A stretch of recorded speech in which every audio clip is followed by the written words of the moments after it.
country, talking to the radio announcers, the church people and the street people, telling them that God has smiled on me.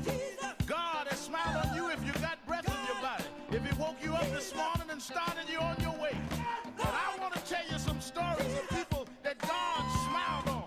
We know the story of Dr. Martin Luther King, how he started way back in Montgomery, Alabama in 1955, trying just to get dignity, trying to get respect. And he went all the way to the mountaintop. But he didn't forget about the brothers in the valley. He didn't forget about those trapped in the alley. And I hear Brother Martin King saying, God has smiled on me.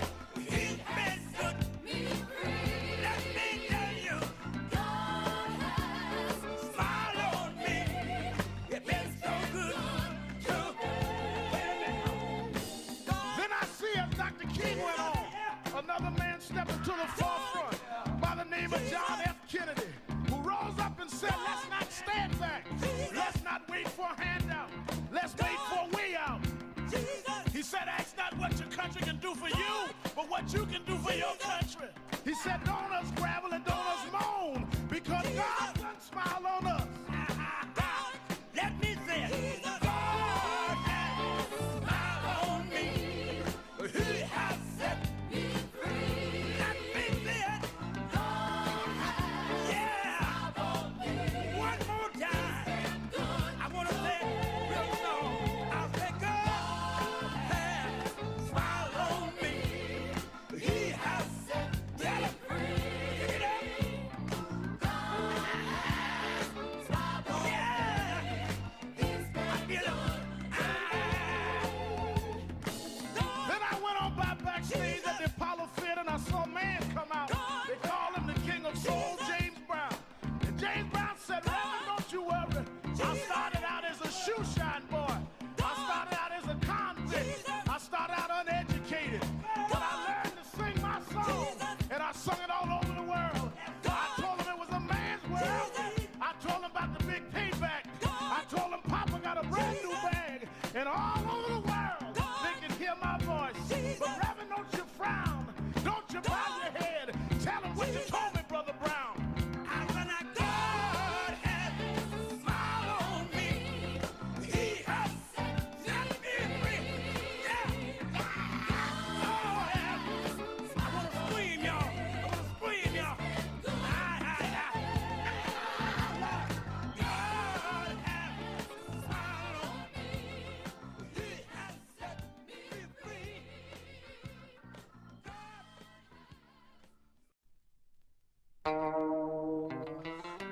God has smiled on me.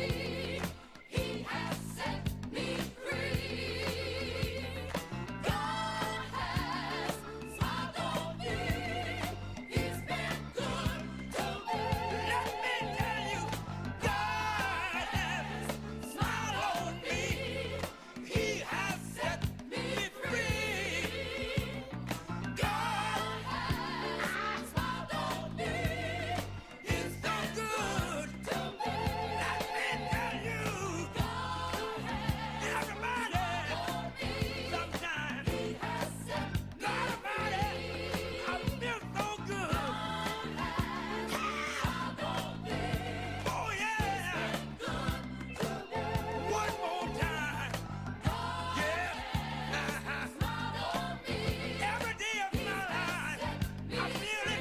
You give me strength and energy. Help me to sing. He's been good to me. Oh yeah. This is Reverend Al Sharpton of Brooklyn, New York. I've been traveling around the country talking to the radio announcers, the church people and the street people, telling them that God has smiled on me. God has smiled on you if you got breath in your body. If he woke you up this morning and started you on your way. But I want to tell you some stories of people that God smiled on. We know the story of Dr. Martin Luther King, how he started way back in Montgomery, Alabama in 1955, trying just to get dignity, trying to get respect. And he went all the way to the mountaintop. But he didn't forget about the brothers in the valley. He didn't forget about those trapped in the alley. And I hear Brother Martin King saying, God has smiled on me. He's been good to me. Let me tell you,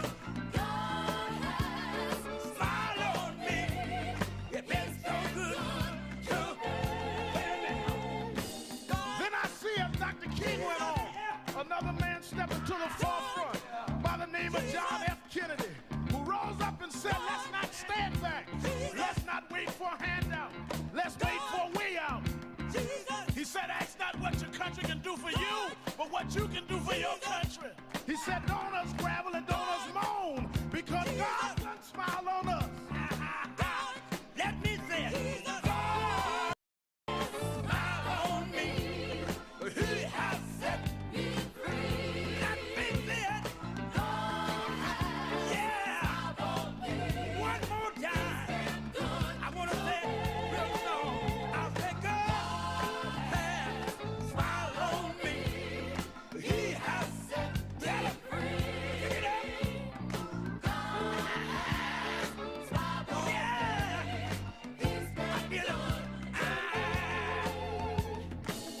Then I went on by backstage at the Apollo Theater and I saw a man come out. They call him the King of Soul, James Brown. It's Wednesday, July the 9th. Do you know what time it is? It's Al Sharpton's time.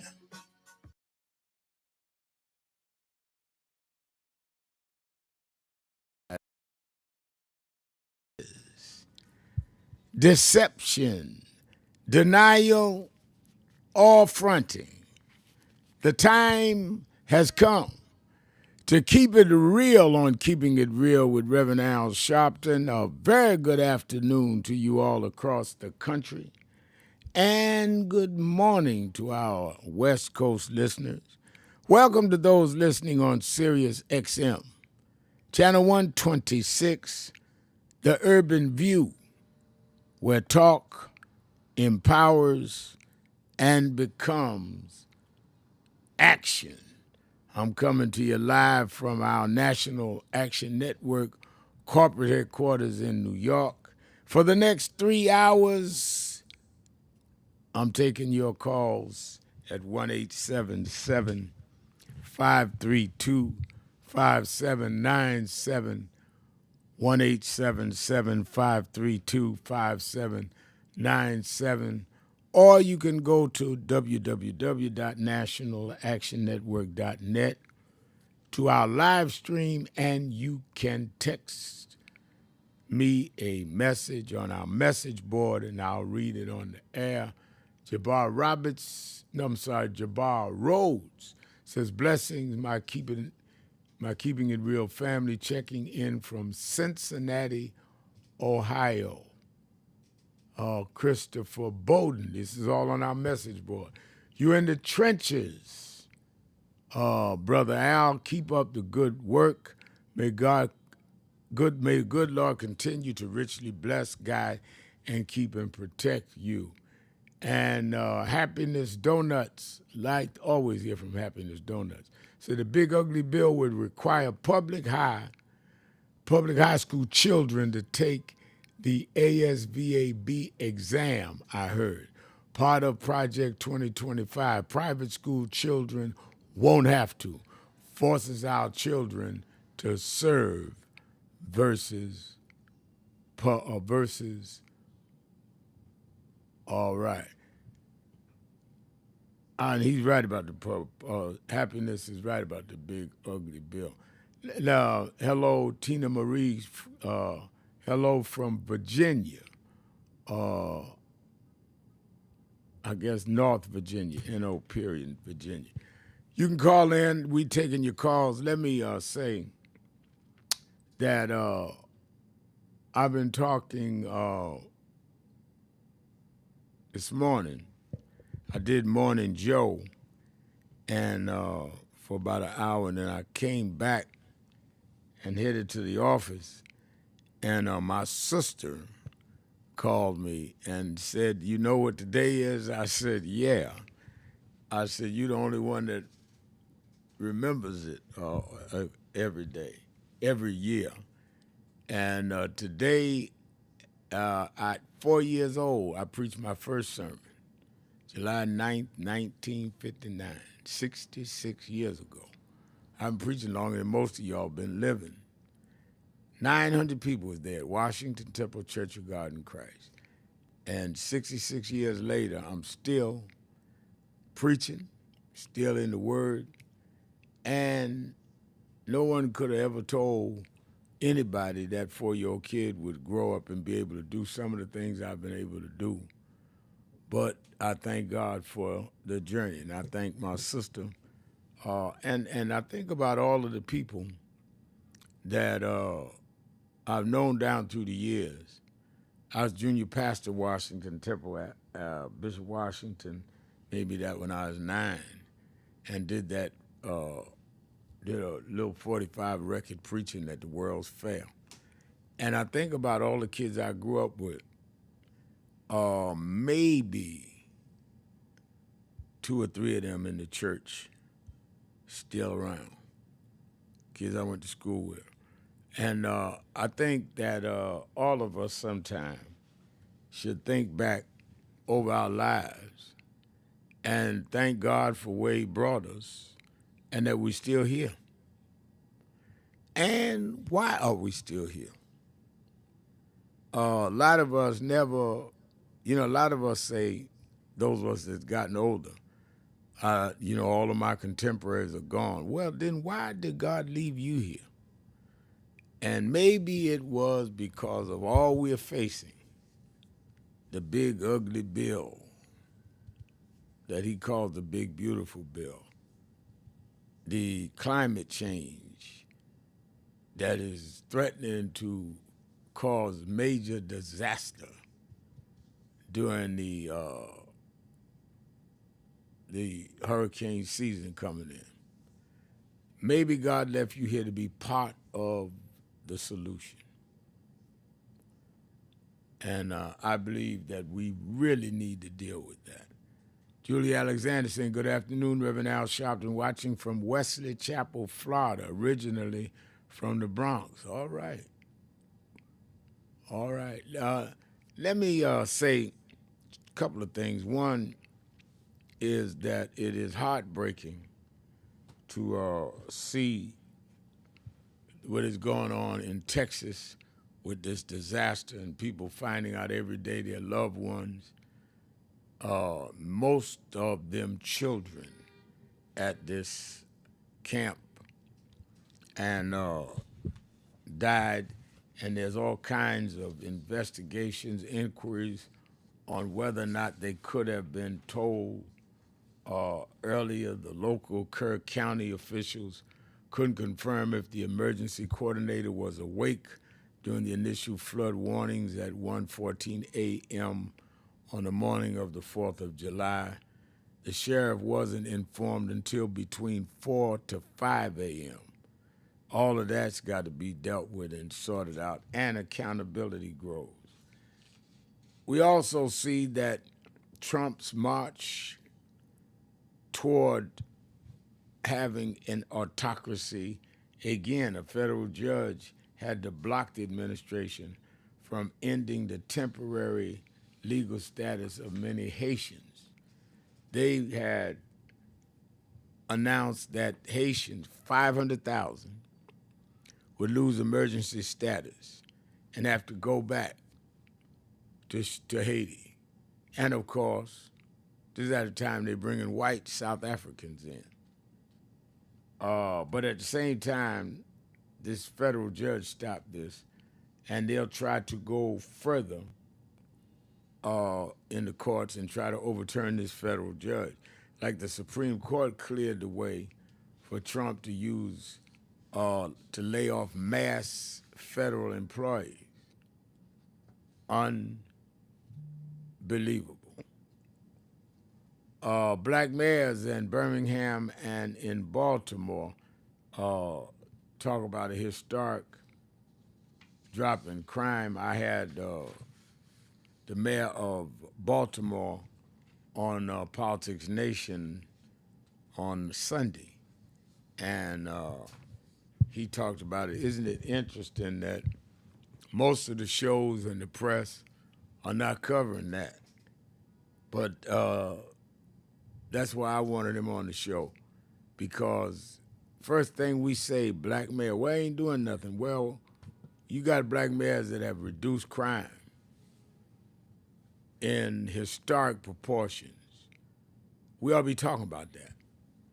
And we ought to be clear about that. So a lot to talk about today, from the readiness or lack of readiness for the incoming storms.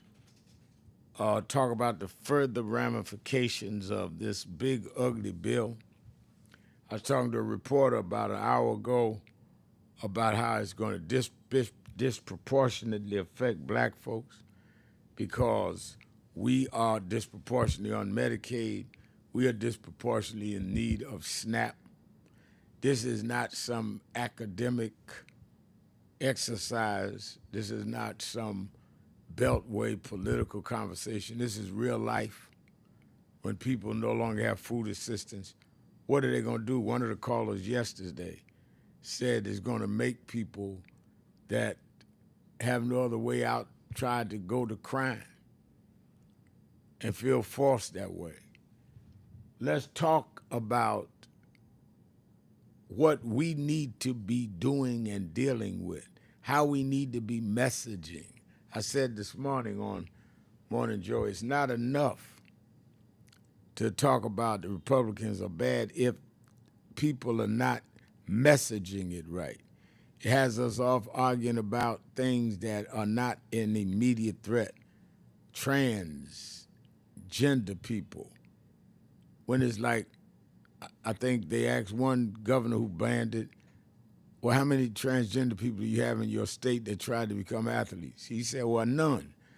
They want you to get into arguments that is not happening and ignore that they're taking away food from food assistance program, SNAP, Medicaid from people that need medical care. They're flirting with messing with Social Security that people invested in. And they don't want you talking about that. They want you to talk about some if a trans is in the bathroom with you. Like you supposed to be looking over the commode at who's a man and who's a woman, who's trans. I mean, snap out of this foolishness they got you on. So let's talk about all these issues. What are the things that you think are important that we need to be discussing? Let's talk about that today. What are the important things you think we ought to be focusing our attention on? I'm going to hear you tell me. Let's take a break. I'm going to open up the phones. I'm not having no guests today. You my guest. Come on and tell me, what do you think we need to be focusing on and how? Even if you don't have a how, tell me this is what we ought to be focused on. There's too much foolishness out there. Let's take the break and open up the phones and our message board on our message page. Keeping it real. Sharpton. 1-877-532-5797. Be right back. Hello, New Orleans. Let me tell you straight. They did not think we could come and be here tonight. They cut budgets and advertising, but one black man, Rich Newton, has said, I don't care. My families come together every 4th of July weekend, and Essence will happen, because that's who we are. Give a big hand to Rich New Dennis for bringing us back.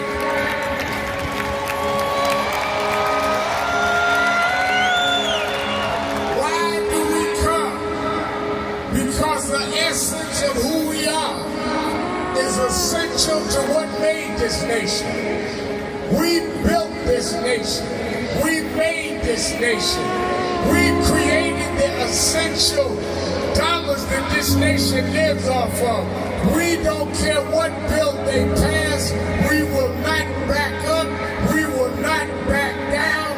We will not give in. We will not be chased out. We don't care who's in the White House. We will organize our house by house.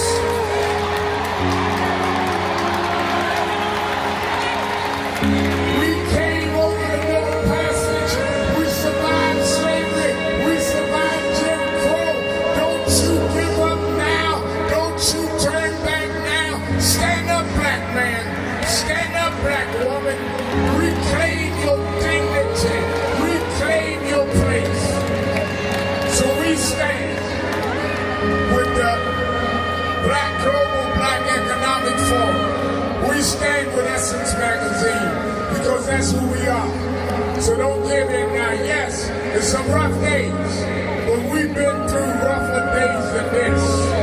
Yes, Trump is a bad dude, but we beat badder dudes than Trump. So let's party with a purpose, because our rhythm and our music reminds us who we are. Because we can smile through our pain and organize for our gain. Let's stand up and let's celebrate who we are. Thank you, God bless you.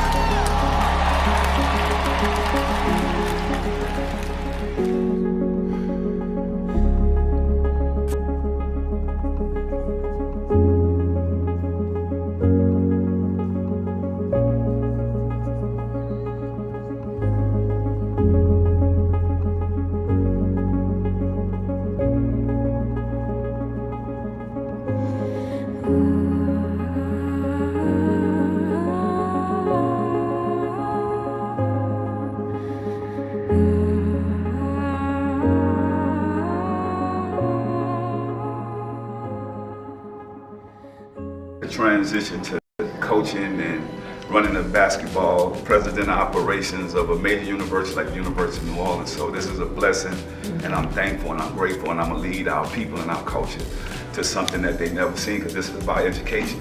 So education changed my life and saved my life, and to be able to be here with you guys, just let me know I'm just keep growing, and I'm on that process. I'm on that journey. Well, we're proud of you. You've always been one that was more entrepreneur than entertainer, and now you have the official title. So we in the Civil Rights Leadership are proud of you. You always been a master to us. Now you're a master.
Let's do it.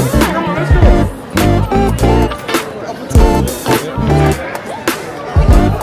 All eyes right here for me. 3, 2, 1. Alright. I'll see you around, Rev. Okay. Let me know. Okay, you got it.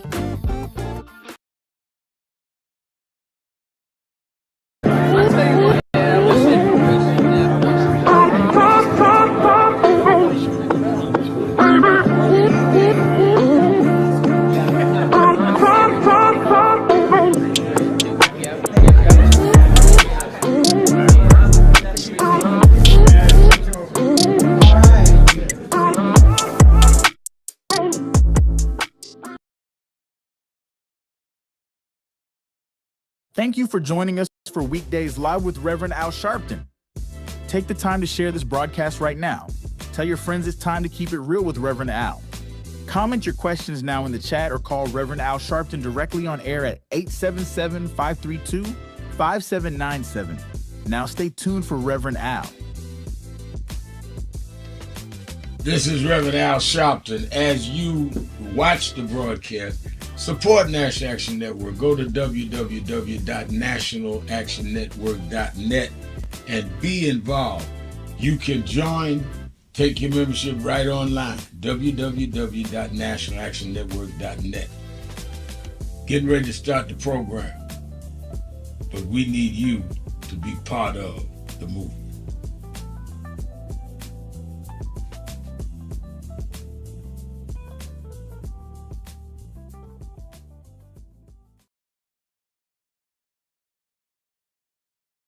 Come on. Prayer. Amen.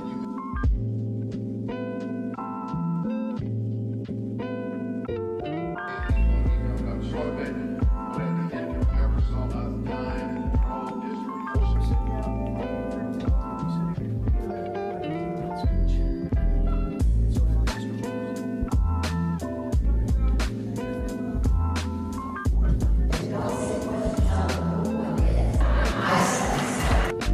please put your hands together for Reverend Al.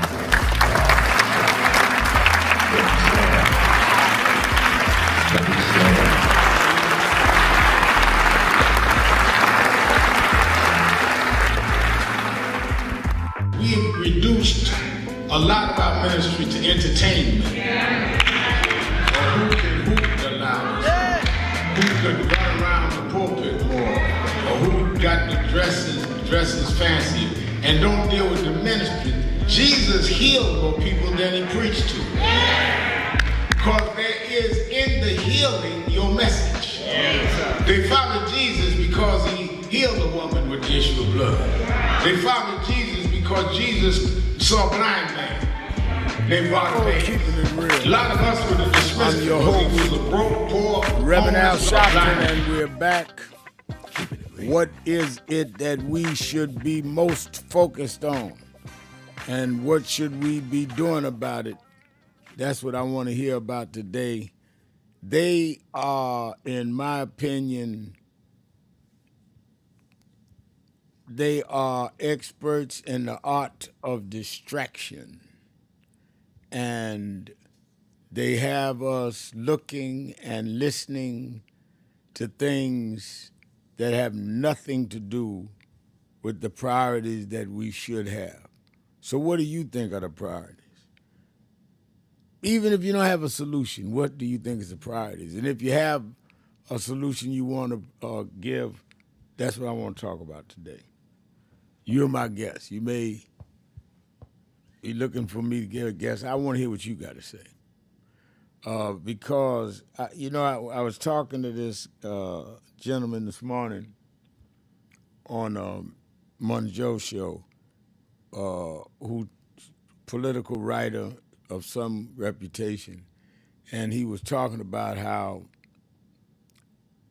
this and that could hurt in the midterms next year, and some other things. And I said, yeah, but isn't the problem with all that we're saying the Republicans are doing wrong?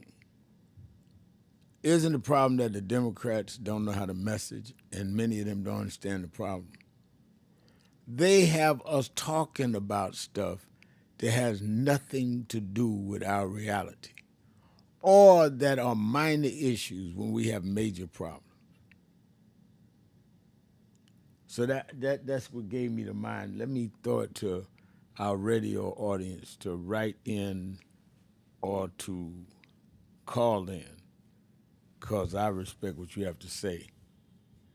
1-877-532-5797, or you can text us at www.National Action Network live stream.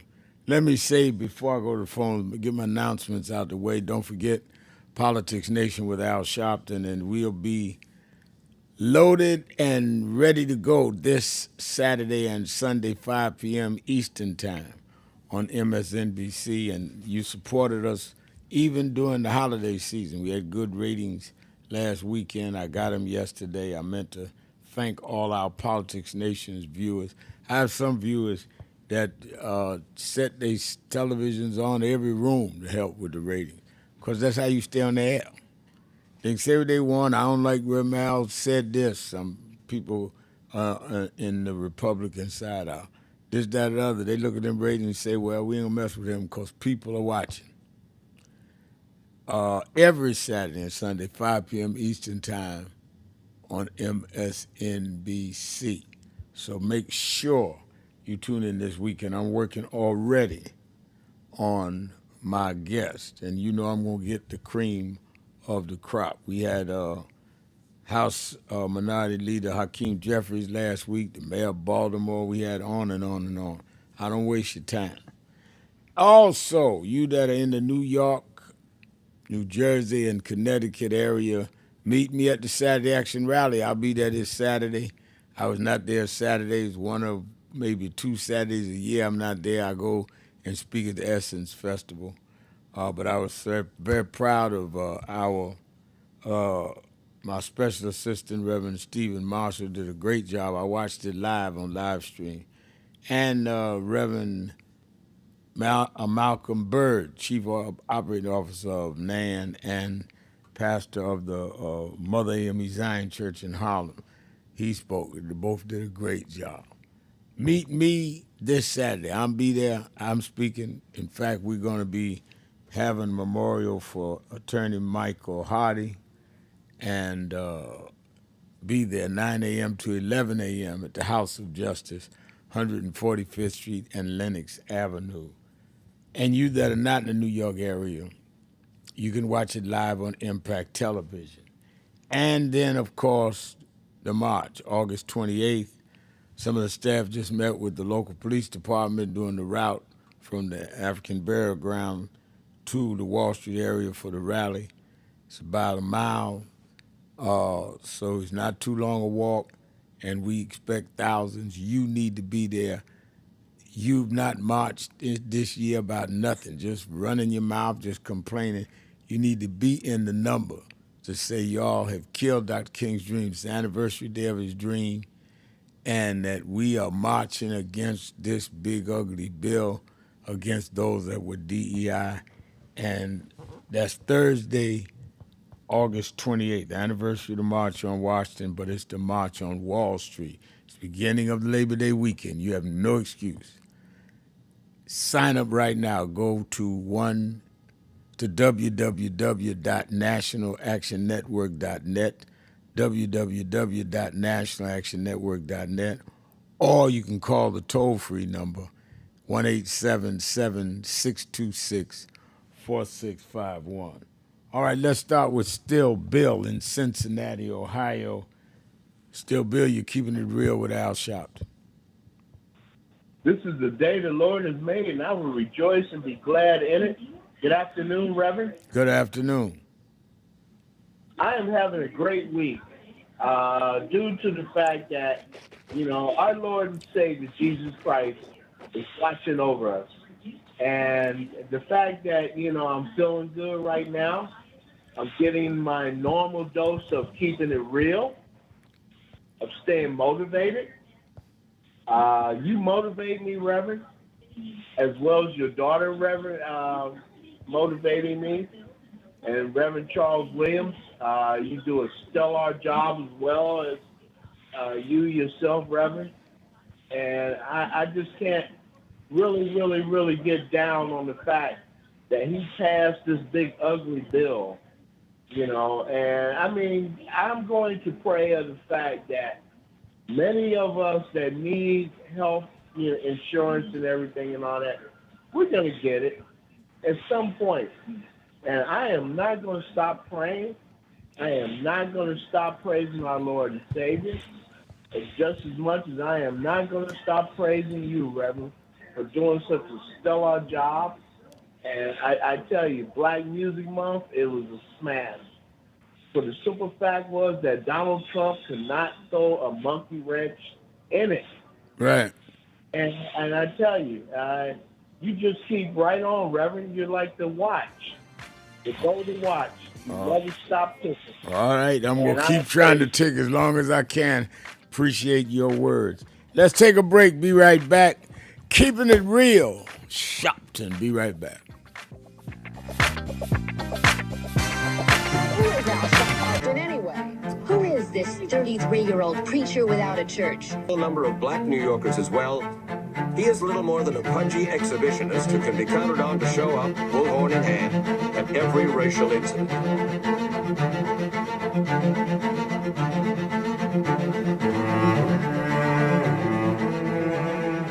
I often quote Mark Twain saying, the two most important moments in life is the moment you are born and the moment you find out why you were born. I had a very troubling conversation the other day that prompted me to do this little video. Young man that I've known a while came to me and he was crushed. I mean, really crushed, because people were criticizing his work. He's in the ministry, but he's also an actor. And he said he couldn't understand why people were jumping all over, criticizing him, trying to find scandalous and derogatory things about him.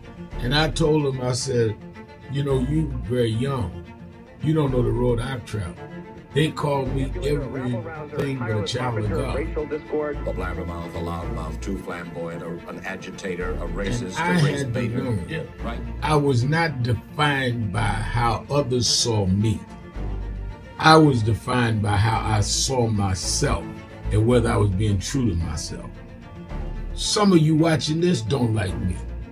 And it doesn't matter as long as I know what I'm doing and I like me for being real. So I'm doing this video to say to you, whoever you are and whatever you do, you may not be in ministry or social justice, none of this stuff, but don't live your life worried about opposition or people that don't like you. You can turn that around. Use me as an example. The same people that call me a scam artist, a con artist, a sellout, or racial hustler and all, I kept going. And the people I respected started respecting and publicly embracing my work. When Coretta Scott King, the widow of Dr. Martin Luther King Jr., had this to say about Al Sharpton. A leader who has protested injustice with a passionate, unrelenting commitment to nonviolent action in the spirit and tradition of Martin Luther King Jr. And I am talking about your leader, our leader, the Reverend Al Sharpton. The other thing that hasn't changed is the National Action Network's commitment to fight injustice and inequality here in New York City and across America. And that's not only a testament to Reverend Sharpton, it's a testament to all of you who are here tonight. First and foremost, to Reverend Sharpton. I saw him when he first came on the scene, and I have marveled at his tenacity, at the development of his intellect, and his devotion to our movement, and much he has contributed to the world we are experiencing. I am honored, and I must say that when I had my debate with Dr. King on the issue of the church and religion, he didn't warn me that after his departure, his space would be filled by another preacher, and that preacher would be Al Sharpton. All you want in life is people that matter to you to say you did all right. And more important, that you can look in the mirror and say you did all right. Thank you, Rev. Thanks for that introduction. Look, we've known each other for a long time. I'm grateful not only for your leadership and partnership, but quite frankly, more importantly, for your friendship. And thanks to all of you, members of our nation's most important civil rights organization. You have been, over all of your years, such an extraordinary leader. You are a voice of truth, a voice of conscience, a voice of practicality around what we must address and what we can do. And I thank you so much for your friendship. I remember that most of the youth around Al's age, he was about 12, wanted to be like Connie Hawkins, a great basketball player, legend, or Earl the Pearl, or Clyde Frazier. Al wanted to be like Adam Powell, a powerful preacher with a social justice gospel. He was very close to, at that time, to Reverend William Augustus Jones, powerful preacher and social justice advocate, and Reverend Gardner Taylor State right down the street, and Bishop Washington, whose church he came from, and Reverend Sandy Ray. He wanted to be like these giant preachers. He wanted them to have the edge, however, of the King's social justice dimension. He wanted to be like them, now he's one of them. Perhaps taller than most of them because of the risks he has taken and the reward God has given him with his gift. I remember so well that I first escorted him to jail. He was around 13 years old, with the jail fighting the ANP. He was in the lineage of our struggle. He grew up in it. We didn't just see him on TV one night. He didn't happen. He came bottom up, not top down.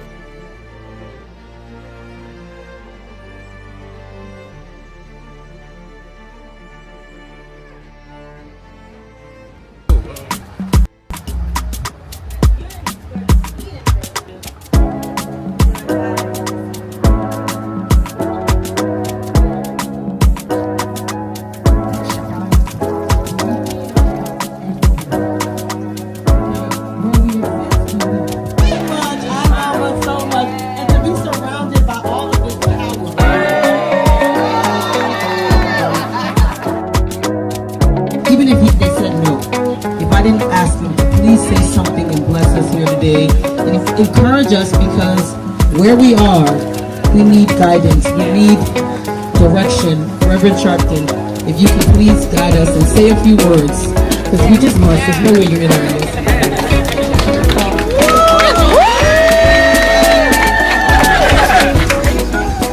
Baku is so special to all of us, and what has happened this week, let me tell you, Baku and Rich Dennis and the rest will not tell you, against all obstacles, they said we're going to make this happen. I was here 31 years ago when Essence Music Festival started. I've spoken at every one for 31 years. They wanted to stop this. They ended DEI. But just because they ended DEI, we will not DIE. We are indebted to these sisters because they reconnect us. You are strong not by your branches, you are strong by your roots. And the reason that this will survive is the roots that they have brought us from the motherland. Tell us that we're stronger than the waters that we had to pass over. And if we go back to the roots, we can take the waves and the storms of the ocean, because God brought us here to save the human race. And that's why we're here. God bless Baku, bless you, sister. Bless Reverend Jasmine Crockett and all of you that are here tonight.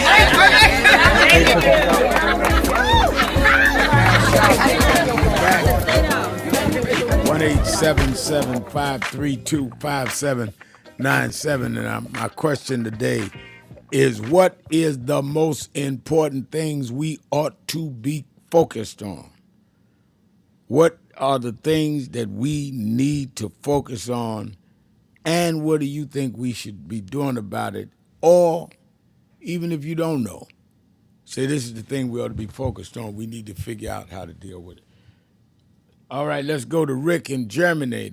Haven't talked to Rick in a few days. Rick? Good day, Brother Sharpton. Good day. I just wanted to say quickly that white South Africans are being invited into the USA while yellow, brown, and black immigrants are being told to get out. My question to you is, how is Trump administration able to do this legally? Well, I think the legality of it has been determined by the Supreme Court that he stacked. And when we were telling people that you've got to be careful of who becomes president, they can stack the Supreme Court. Let's not forget the history.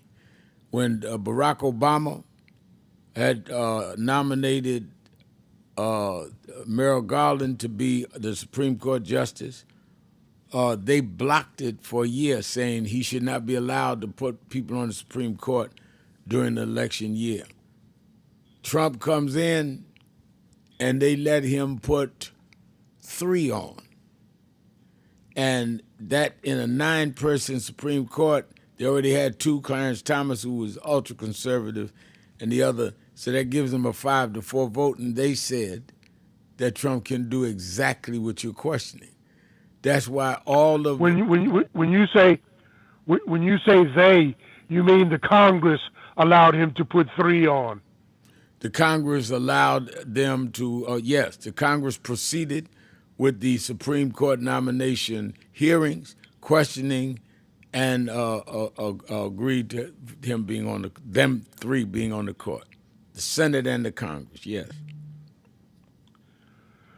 Okay, well, I think some of these South African whites who are being invited in are little more than terrorists themselves, and we had better pay attention to the next presidential election. I'm done, brother man. Thank you for your call. No, I think, and I think that Rick is absolutely right. Those are the things we ought to be focused on. They stacked the Supreme Court. This man, the Supreme Court just said that he can do what he wants in terms of broad layoffs of federal workers.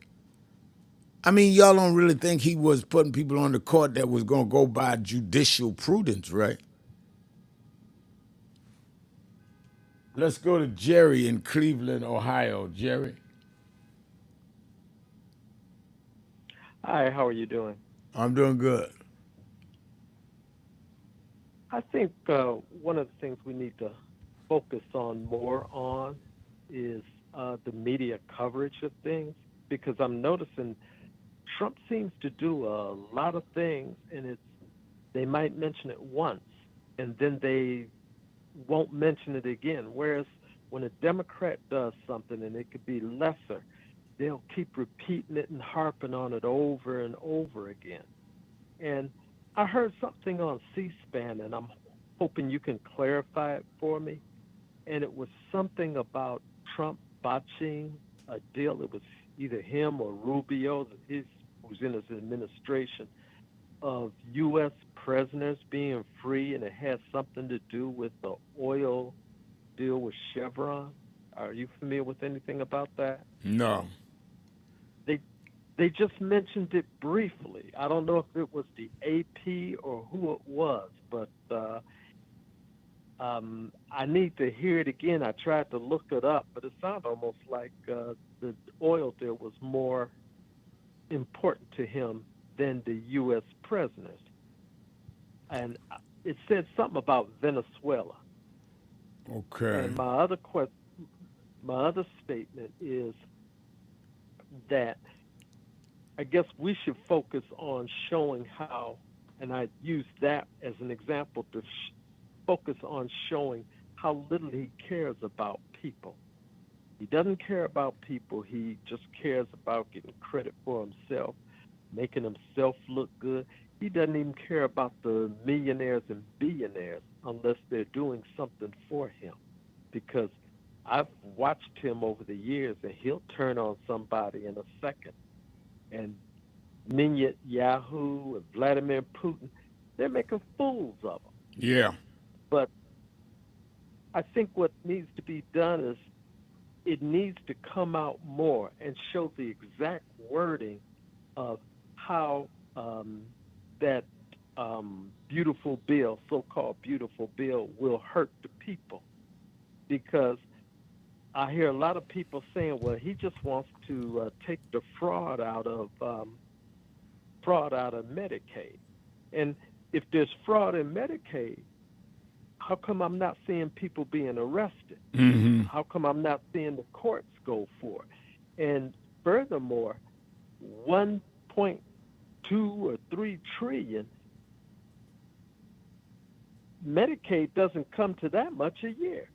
So that would eliminate Medicaid. I mean, there's not $1.2 trillion of fraud. I mean, it doesn't even add up. And I think what it is people don't understand this. They need to understand the money doesn't even add up of what they're talking about. Right. How they can bamboozle so many people. And as far as things that happen to black people, now I hate to say this, but nobody cares unless you could show that it's happening to everybody. You shouldn't hate to say it. It's true. It's true. Yeah. If you come out, well, black people are suffering because of this, it might be printed once in the newspaper or something like that, or you hear social media will pull it up. But now, if you could show that it affects all the people, because I'm looking at all the Republicans that are now coming up against Trump. How come it was okay when it was happening to a small segment of people? Or you thought it was happening to a small segment of people. Now it's affecting you. Now all of a sudden you care. And that's all I wanted to say. You said a lot. I think you're right about a lot of what you're saying. And I think that the challenge that you throw out is something I hope others will listen to. And that is, how are you cutting people off of Medicaid, saying it's fraud, and you're not prosecuting them? If there was as much fraud going on as they claim, then why don't we see all these fraud cases? And how did they commit the frauds? So I think you raised some interesting points. Michael Epps Sr. writes, I think one thing we need to focus on are those of us who fight hard against us to keep us from progressing, because we most certainly have a problem there. And what should be done about it? My hope is that somebody out there can come up with the answer, because something needs to be done about them, because they keep pulling and holding us back. Epps, I think you hit a real problem. The self-appointed cynics that you never hear nothing from them but confusion. I don't trust this. I don't like that. This one is a sellout. That one is to this. That one is to that. Okay, fine. You may be right on some of the points. Now tell me what we should do instead of what person that you're talking about or what thing you're talking about. Give me the alternative that'll help us. I ain't got no alternative, but I just don't like the vibes I get from so-and-so. Vibes. We are in the middle of the dismantling of everything the civil rights movement fought, and we gonna go by your vibes? Give me David in Washington, D.C. David.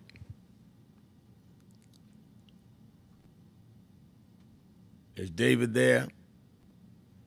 Yes, Reverend Sharpton, thank you for taking my call. Yes, sir. I just want to bring up the messaging around what happened in Texas.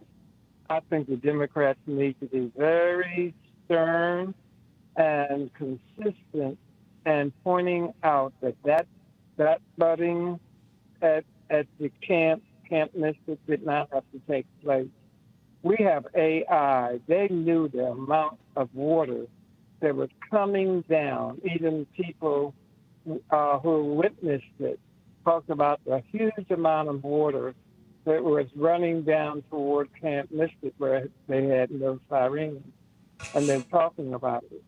We need to constantly point out until the new elections, the midterms, how the Republicans messed that up completely, not having that advanced warning system. Because they do the same. They talk about Benghazi. They talk about constantly Afghanistan. So we need, as Democrats, to keep that in front of. That did not have to happen. Those children did not have to drown like they did if they had had that early warning system, and they knew the water was coming down. Yeah, I thank you for your call, and I thank you for bringing that up because I think that all kinds of things are being raised on the inadequacy of the readiness in that particular area. And it seems like they want to duck it. And I think that we need to get to the bottom of it and hold people accountable. I think you're absolutely right. I remind you, this is just July 9th. We're just starting the summer months, just going into hurricane season. If we start making a pass now for the amount of people that got killed there and not figure out what went wrong, imagine how we're going to be at the end of this hurricane season. Let's take a break. We'll be right back. Keeping it real. Sharpton, 1-877-532-5797. Be right back.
Country, talking to the radio announcers, the church people and the street people, telling them that God has smiled on me. God has smiled on you if you got breath in your body, if He woke you up this morning and started you on your way. But I want to tell you some stories of people that God smiled on. We know the story of Dr. Martin Luther King, how he started way back in Montgomery, Alabama in 1955, trying just to get dignity, trying to get respect. And he went all the way to the mountaintop. But he didn't forget about the brothers in the valley. He didn't forget about those trapped in the alley. And I hear Brother Martin King say, God has smiled on me. He's been good to me. Let me tell you, God has smiled on me. It's been so good to me.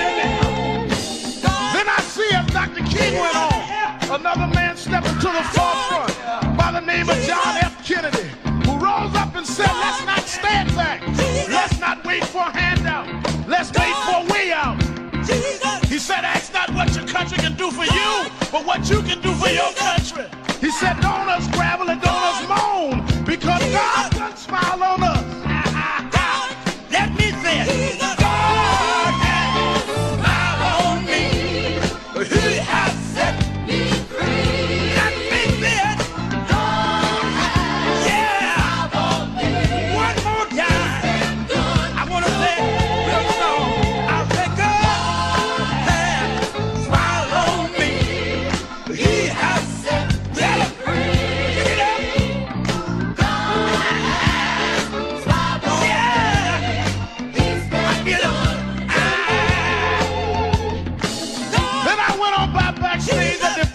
And I saw a man come out. They call him the King of Soul, James Brown. And James Brown said, Reverend, don't you worry. I started out as a shoe shine boy. I started out as a convict. I started out uneducated. But I learned to sing my song. And I sung it all over the world. I told him it was a man's world. I told him about the big payback. I told him Papa got a brand new bag. And all over the world, they can hear my voice. But Reverend, don't you frown. Don't you bow your head. Tell him what you told me, Brother Brown.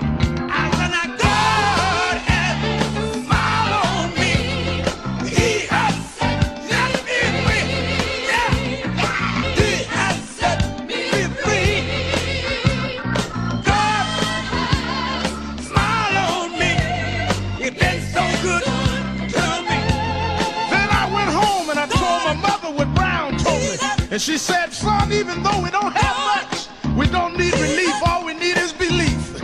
And she said, he didn't tell you no lie, because the Lord will take care of you. God sits high, but he looks down low. And every time you get discouraged, every time you're burning down, all you have to do is think of the things that God made a way for you and look toward the heavens.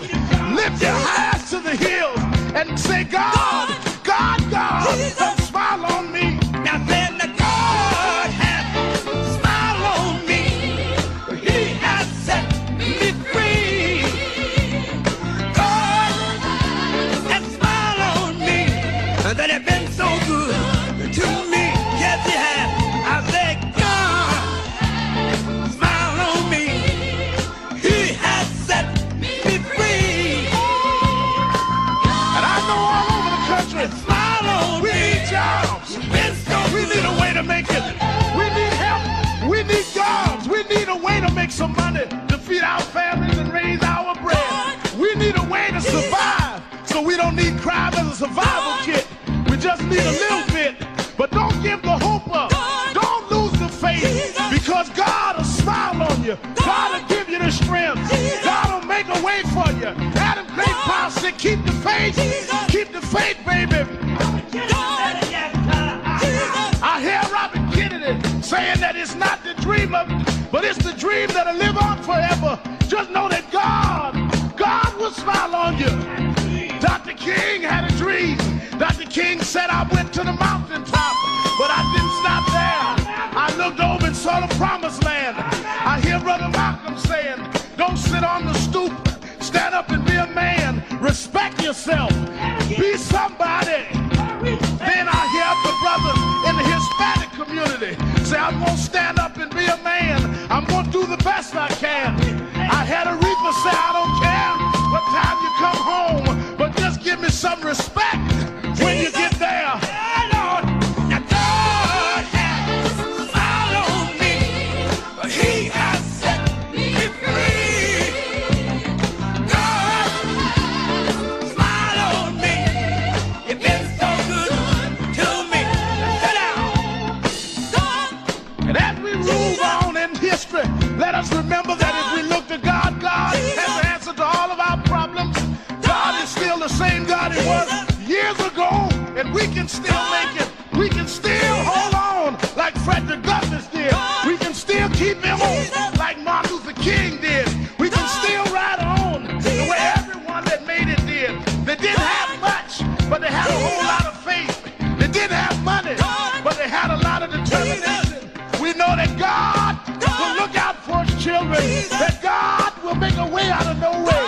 If you just keep the faith and refuse to lose, and God will make a way, because God's children don't have color. God's children just have will. And I can still hear somewhere in my mind James Brown say, God has smiled on me. He has set me free. Let me say that. Yeah, Lord. Yeah, Lord. Yeah, Lord.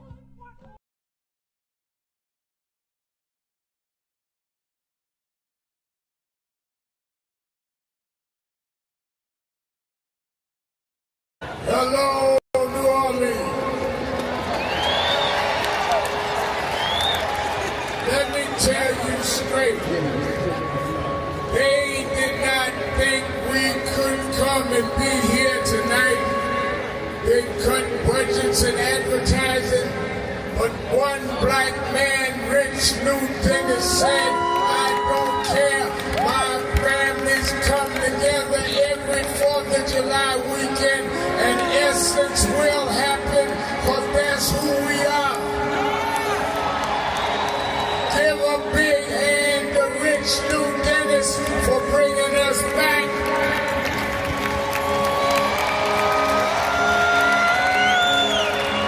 Why do we come? Because the essence of who we are is essential to what made this nation. We built this nation. We made this nation. We created the essential dollars that this nation lives off of. We don't care what bill they pass. We will not back up. We will not back not give in. We will not be chased out. We don't care who's in the White House. We will organize our house by house.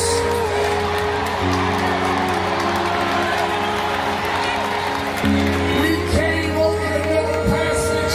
We survived slavery. We survived Jim Crow. Don't you give up now. Don't you turn back now. Stand up, black man. Stand up, black woman. Reclaim your dignity. Reclaim your place. So we stand with the Global Black Economic Forum. We stand with Essence Magazine because that's who we are. So don't give in now. Yes, there's some rough days, but we've been through rougher days than this.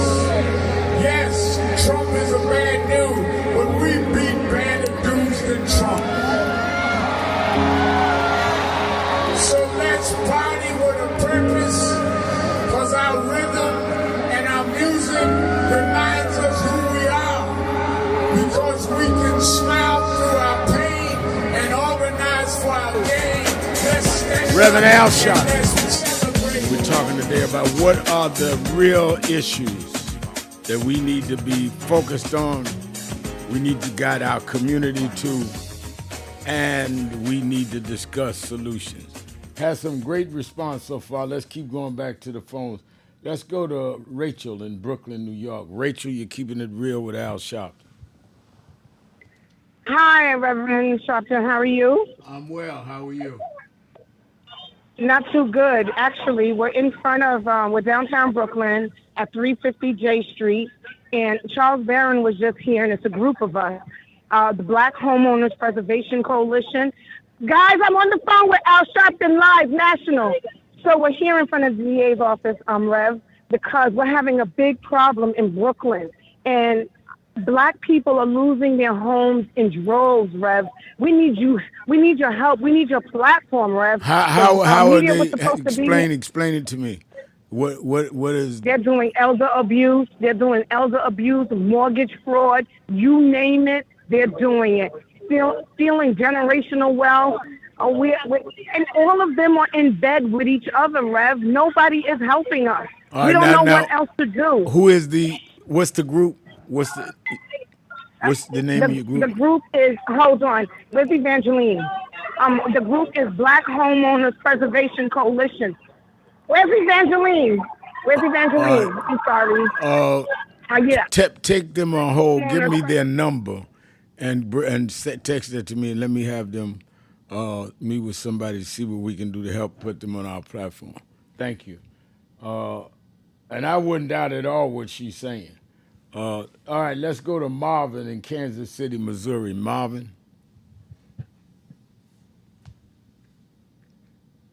Is Marvin there? Yeah, can you hear me? Yes, I hear you Hello? now. I hear you now. Okay. Yeah, I just want to talk about the elephant in the room. You said you got to vote because, like you said, even if you vote, elections don't affect us, which we see it has. So my question to you is, I believe Trump is getting all these immigrants out because he's terrified that they would have become one day voters and change the dynamics in this country. So, I'm trying to understand because Kamala was winning after the guy made that disparaging remark against Puerto Rico. So I believe immigration is the big issue here. What would you tell Democrats? How would they message that? Because that's all Trump seemed to have, really, and people feel like him, but they didn't tell the posters that. Yeah, I think you raise an excellent point. I think that how they ought to message that, Marvin, is telling the truth. One is President Obama had a more effective program of getting illegal immigrants out and did more than Trump did, but he didn't pinpoint it based on just certain cities, certain countries. That Trump is doing it because he wants to get rid of people that he feel will vote against him and bring in whites. How do you at the same time bring in white South Africans that you're going to put out Haitians? I mean, we can't be that stupid. And I think the Democrats have not messaged that right. I I'd be running commercials of him welcoming these white South Africans and arresting these Well, people of color. You black and need to brown. bring it, Well, yeah. the good news, Rev, is our immigrant brothers and sisters, I think they have buyer's remorse. So I think this time when they vote, I think you're going to see a big dynamic come back. I think he got like 44% of Hispanic voters. I don't think he's going to get that much now. Because Yeah, they may I have think buyer you're right. remorse. I think you're right. Thank you for your call. Yeah. Great question. Great question. Let me go to my man, my friend, Percy Johnson, the activist extraordinaire labor activist extraordinaire in Detroit. Percy Johnson. But Mal. Yes, sir. Yeah, you can hear me. You can hear me, my brother. I hear you.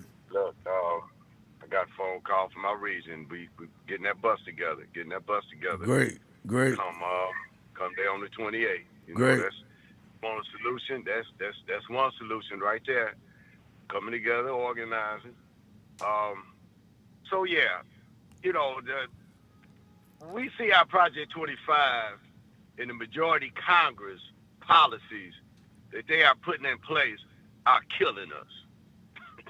They screaming and hollering about what's going on south of the border, when here it is, the policies of the Republican Congress north of the border is doing more harm to us than what the people that were coming south of the border doing to our country. We pick it right back up when they had the majority in 2020, when our lives were threatened and their lives are being threatened again. And we need, as a people, got to realize that 2026, we have a chance to get them out of majority power, and we need to put our focus on that. So I'm hearing some good things on your airwave, Rev Mel, where you're talking, saying, taking the Senate and the House. And I'm hearing some other, concerns with different organizations feeling like we don't have a way of really getting the Senate. How do you feel about that? Do we really have a chance of getting the House and the Senate in 2026? I think we do. I think that in terms of the states that are up for election, that you have a better chance with the House because of the whole Congress is up. You only have certain states that have Senate seats up. So that's why some are saying that you have a better chance with the House than the Senate, and that they don't know if they can get the Senate. But my point is that if you message right, even in states that what they call purple states, which is they sometimes red, sometimes blue. If you message right what they're doing to the average citizen, cutting these Medicaids, cutting SNAP, this is affecting farmers. This is affecting rural communities, hospitals closing. I think you can surprise even in some of those states where the Senate's there by talking to people about what affects them. One of the things I think the Democrats do wrong in messaging is they're too in the sky. We must save democracy. Sure, we should. But people don't understand on the ground what democracy has to do with them. When you tell them that your SNAP is gone, or that people that with SNAP will not buy your product, Mr. Farmer, because they don't have no money anymore, or that the hospital is closed and you got to go 60 miles if your kid gets sick, they understand that. And you've got to be able to put the issue right where people understand it. And I think that too much of our messaging on the Democratic side is correct, but it's like pie in the sky. I used to say growing up preaching, this is my preaching anniversary, that I don't want pie in the sky. I want something, I think, used to have a preacher when I was growing up called Reverend Ike. And Reverend Ike used to say, don't give me pie in the sky by and by when I die. Give me something sound on the ground while I'm around. That's the way we need to do our politics. Absolutely. And the people want to see them So even when the Republicans know they're not going to win, they still push what their agenda should be. Right. And we got to start pushing, and that's what a lot of our younger, like some of my daughters and my sons, they in their 30s and in their 40s and 50s now. And they like, Dad, you always talking about Democrats, but we want to see the Democrats really like fighting for us and really talking about our issues and coming to our house listening to what we asking for. And Reverend Al, and they asking for it, being able to buy a home, being able to buy, the Democrats need to be talking more about affordable ownership instead of affordable housing. And then with them taking away our Medicaid, so bring back the platform of having universal health care. Bring back the fight for George Floyd bill. Bring back the policies that we know that's going to give our youth and everybody a chance to be their best. Talk about our kids going back into public school starting at 3 years old and giving that young family that just had a baby. Because most families like me, Reverend Al, I really didn't start buckling down, really thinking about being productive in life until I had other kids. My kids were born and I had to provide for them. Right. So that's when I buckled down, went back to school, and to pay that cost of going to daycare and stuff. But if we got our kids going to school at 3 years old, the advantage that gives that young family that they don't have to spend on their daycare, that they can invest in buying property and buying a home instead of putting it into the daycare system. And our kids should be going to school at 3 years old, learning more than just one language and being able to expand their mind to be their best. And it's on us to start putting stuff on the platform, showing what we can do that's going to make our nation strong for everyone. Absolutely. So let's go, Rev. Let's go. Let's do this. No, I think you're right. I think what you just said, Percy, is a mouthful. You became involved when it mattered to you. And I think that's what we have got to do, is we have got to make sure that it's done and that the messaging and what we are talking about matters to the people. And if you talk to people about what matters to them, they'll come out. It's like your phone. You don't answer it unless it rings to you. We're not ringing their bell. And I think that that's the problem. But thank you for your call. Always good to hear Percy Johnson's voice. Let's take a break. Be right back. Keeping it real.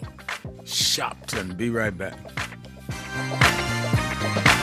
Hello, New Orleans. Let me tell you straight. They did not think we could come and be here tonight. They cut budgets and advertising. But one black man, Rich Newton, has said, I don't care. My families come together every 4th of July weekend, and essence will happen, because that's who we are. Give a big hand to Rich Newton for bringing us back.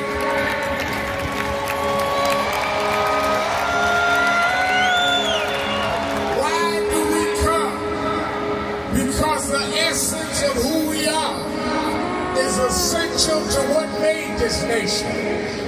We built this nation. We made this nation. We created the essential dollars that this nation lives off of. We don't care what bill they pass.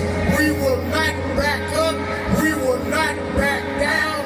We will not give in. We will not be chased out. We don't care in the White House. We will organize our house by house.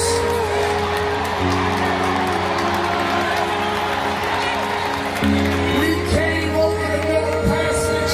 We survived slavery. We survived Jim Crow. Don't you give up now. Don't you turn back now. Stand up, black man.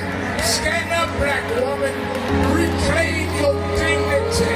Reclaim your place. So we stand with the Global Black Economic Forum. We stand with Essence Magazine, because that's who we are. So don't give in now. Yes, it's some rough days, but we've been through rougher days than this. Yes, Trump is a bad dude, but we beat badder dudes than Trump. So let's party with a purpose, because our rhythm and our music reminds us who we are, because we can smile through our pain and organize for our gain. Let's stand up and let's celebrate who we are. Thank you, God bless you.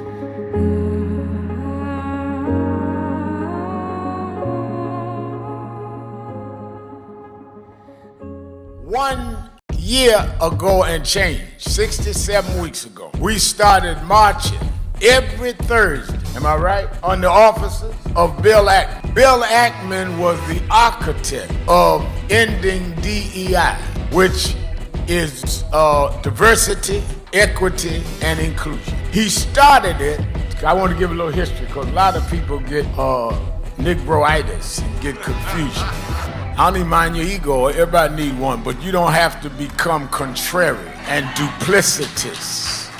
We got to have integrity even among those with ego. So we started when they first came out against DEI. Now Ackman and them started it going at Harvard University, forcing out the first black woman and first black president of Harvard. We went to his office and been going 67 weeks. I went first 10 to 12 weeks. And this brother, stand up, Reverend Ron McHenry, coordinator House of Justice. This brother has been there every week. Many of you here in the audience have marched every week. So we didn't just get in this. We were in it the day they came at Claudine Guy. Last year's convention, we dealt with DEI. This year we said that we're going at these corporations that had come out against DEI. Many of you, most of y'all I'm looking at was at the convention. And we hit Pepsi. Pepsi called and said, all right, we 8-9 days in, we agree to meet. And we went, purchased New York, chairman of our board, Reverend Dr. W. Franklin Richardson, and Carol Wallace, who's a special advisor to us on finance, and laid out to them that one, we don't care what you call it, DEI, IED. Y'all are gonna keep your commitments in terms of the black community. And that means we don't want special privilege, but we do not want to be specially excluded. This is not about we don't want merit. We feel if our people are at the table, we can beat anybody on merit in many cases. So we want from employment to your board, to how you deal with marketing, to who does your financial investment. We want to go across the board with that. Otherwise, if you don't want to deal with the question of diversity in how you do your business, then don't deal with diversity in your consumer base, because you don't believe in diversity. So we just will try to remove all the dollars we can from buying your stuff. In fact, I told the chairman, met with the chairman of the board, met with the CEO. I said, in fact, I learned that not from growing up civil rights, I learned that from Donald Trump. So what do you mean? I said, Donald Trump says he's gonna redo tariffs, that if he doesn't get what he wants for the country, they were gonna raise the tariff. I'm doing the black tariff reverse. If we don't get what we want, I mean, y'all can't be for Trump and tariff and not be for us in the African American community with a tariff.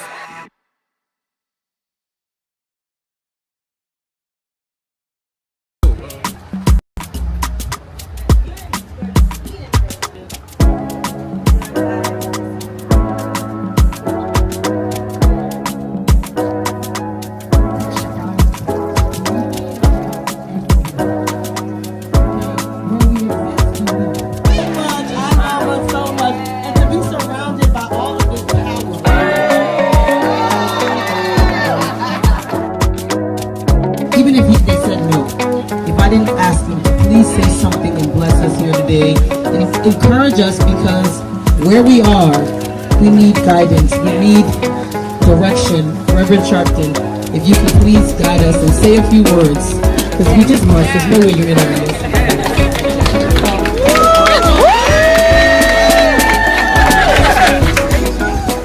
Baku is so special to all of us. And what has happened this week, let me tell you, Baku and Rich Dennis and the rest will not tell you. Here, 31 years ago when Essence Music Festival started, I've spoken at every one for 31 years. They wanted to stop this. They ended DEI. But just because they ended DEI, we will not DIE. We are indebted to these sisters because they reconnect us.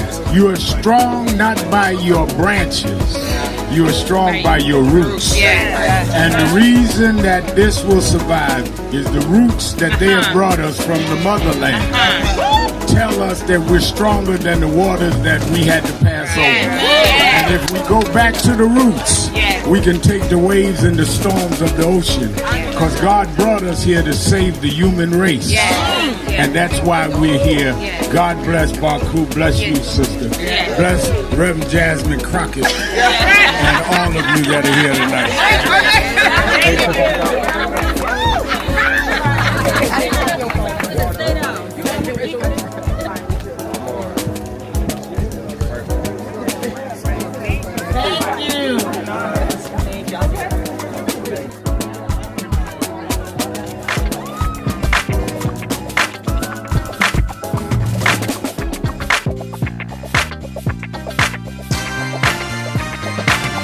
You live, Rez? Keeping it real.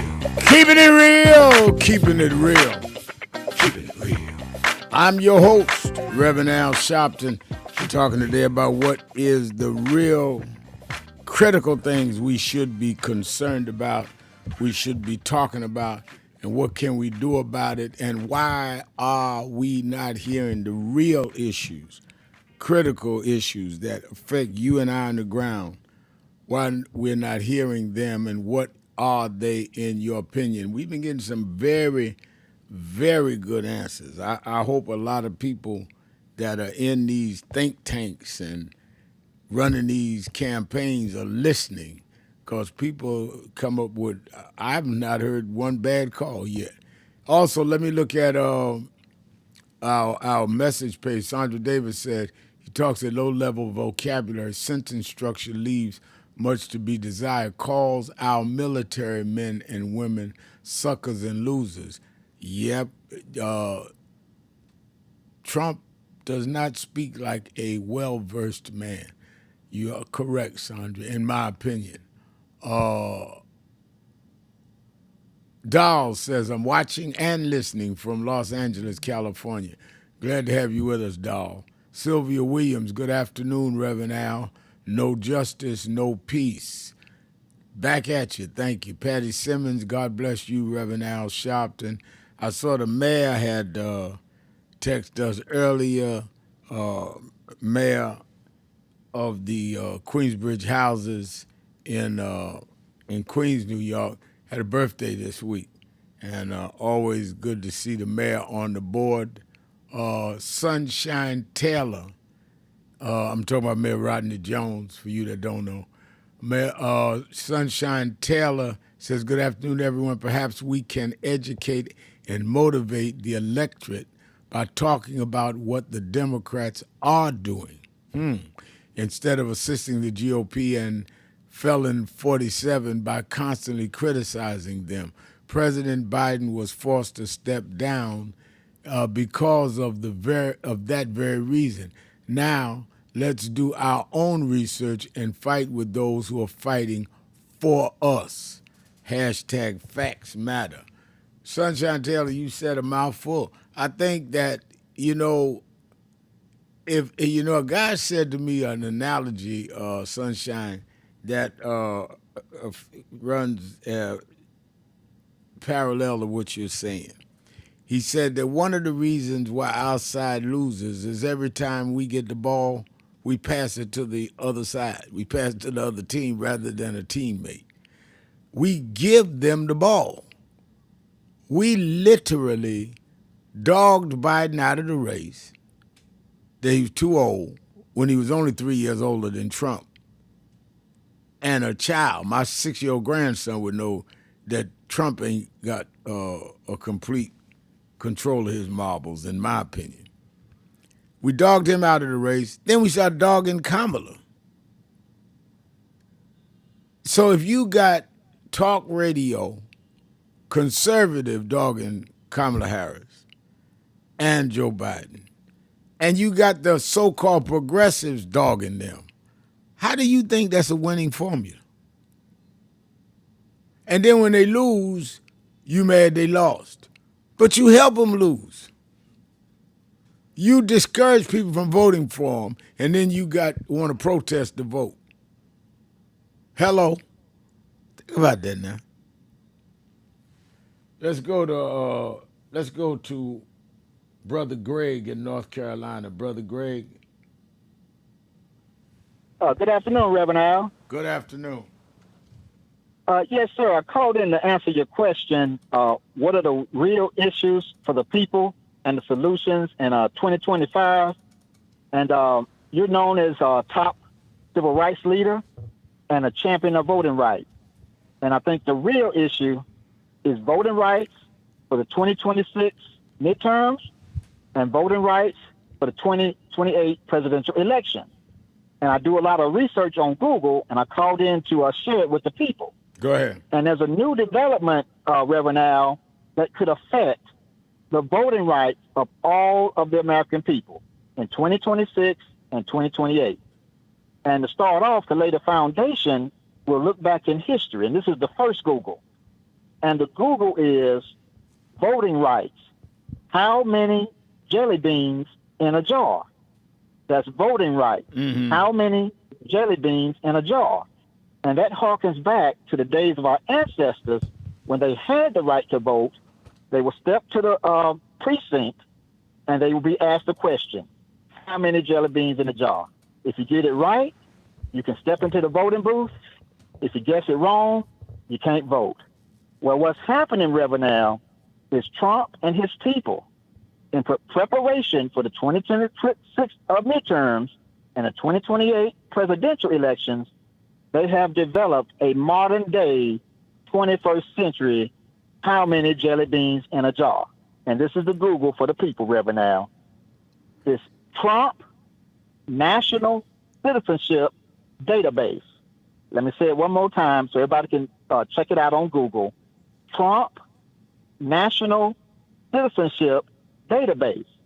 And what it is, Reverend Al, based on my research, is when Trump, Elon Musk, and the Republicans were going to the IRS, getting all that data, going to the Social Security, getting all that data, going to National Archives, getting data on the American people. What their final goal is to build a national citizenship database. And what the article said that I found, Reverend Al, is they're going to have it ready for 2026 midterms, and in every state, every city, every individual precinct, whether you have your voter ID or voter registration card, the last step before you step into that booth and vote is that person must check if you are in the Trump National Citizenship Database. If you are in the database, Reverend Al, you can step in that polling booth and vote. But what they're saying, the Trump people themselves, if they push that button in that computer and that brother or sister is not in the database, then they're going to tell them right there, you cannot vote in a 2026 midterm. So as far as the solution, Reverend Al, if the Democrats are looking for an issue starting right now to focus on, they need to focus on stopping and derailing this Trump National Citizenship Database. I wanted to ask you, Reverend Al, how do you think something like this could affect the midterms and the presidential election in 2028 if Trump is able to pull it off? Hold on 1 minute. I want to hold you over because we need to talk about that. Let's take a break. We'll be right back. Keeping it real. Sharpton 1-877-532-5797. 1-877-532-5797. Sharpton. Be right back.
Transition to coaching and running a basketball, president of operations of a major university like the University of New Orleans. So this is a blessing, and I'm thankful and I'm grateful, and I'm gonna lead our people and our culture to something that they've never seen, because this is about education.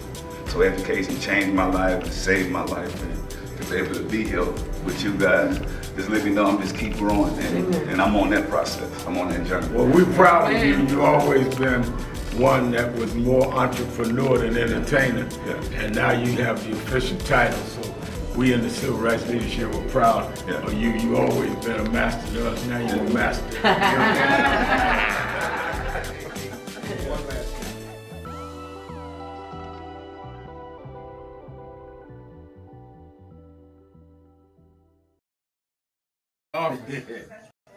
Rev, you know, you were right there from the beginning with the stuff that was going on in Brooklyn at that time, at Howard Beach. You were right there. He had in one of the early movies, he had my name. Then he put me in Malcolm, and I wasn't even old enough to know Malcolm. So we've been through it all. For those who see Malcolm X, it's 3 hours. But fast forward to the scene with yourself, Bobby Seale. Right. Bobby Seale, Denzel, and me. Yeah. Denzel was on the set. Now, let me ask a question. What was your weight on that scene? I probably about 270. I was bigger then. Yeah. Still had the hair, man. Yeah, you had the head on. Yeah, it was Denzel, yourself, and Bobby Seale. Yeah, all in one scene. And also, there was no cut. We went like this. That's right. That's right. That's right. Yeah. Only Spike could have done that. It's my brother right here. My baby. Brooklyn's in the house. Yes, sir. Brooklyn's in the house. BK.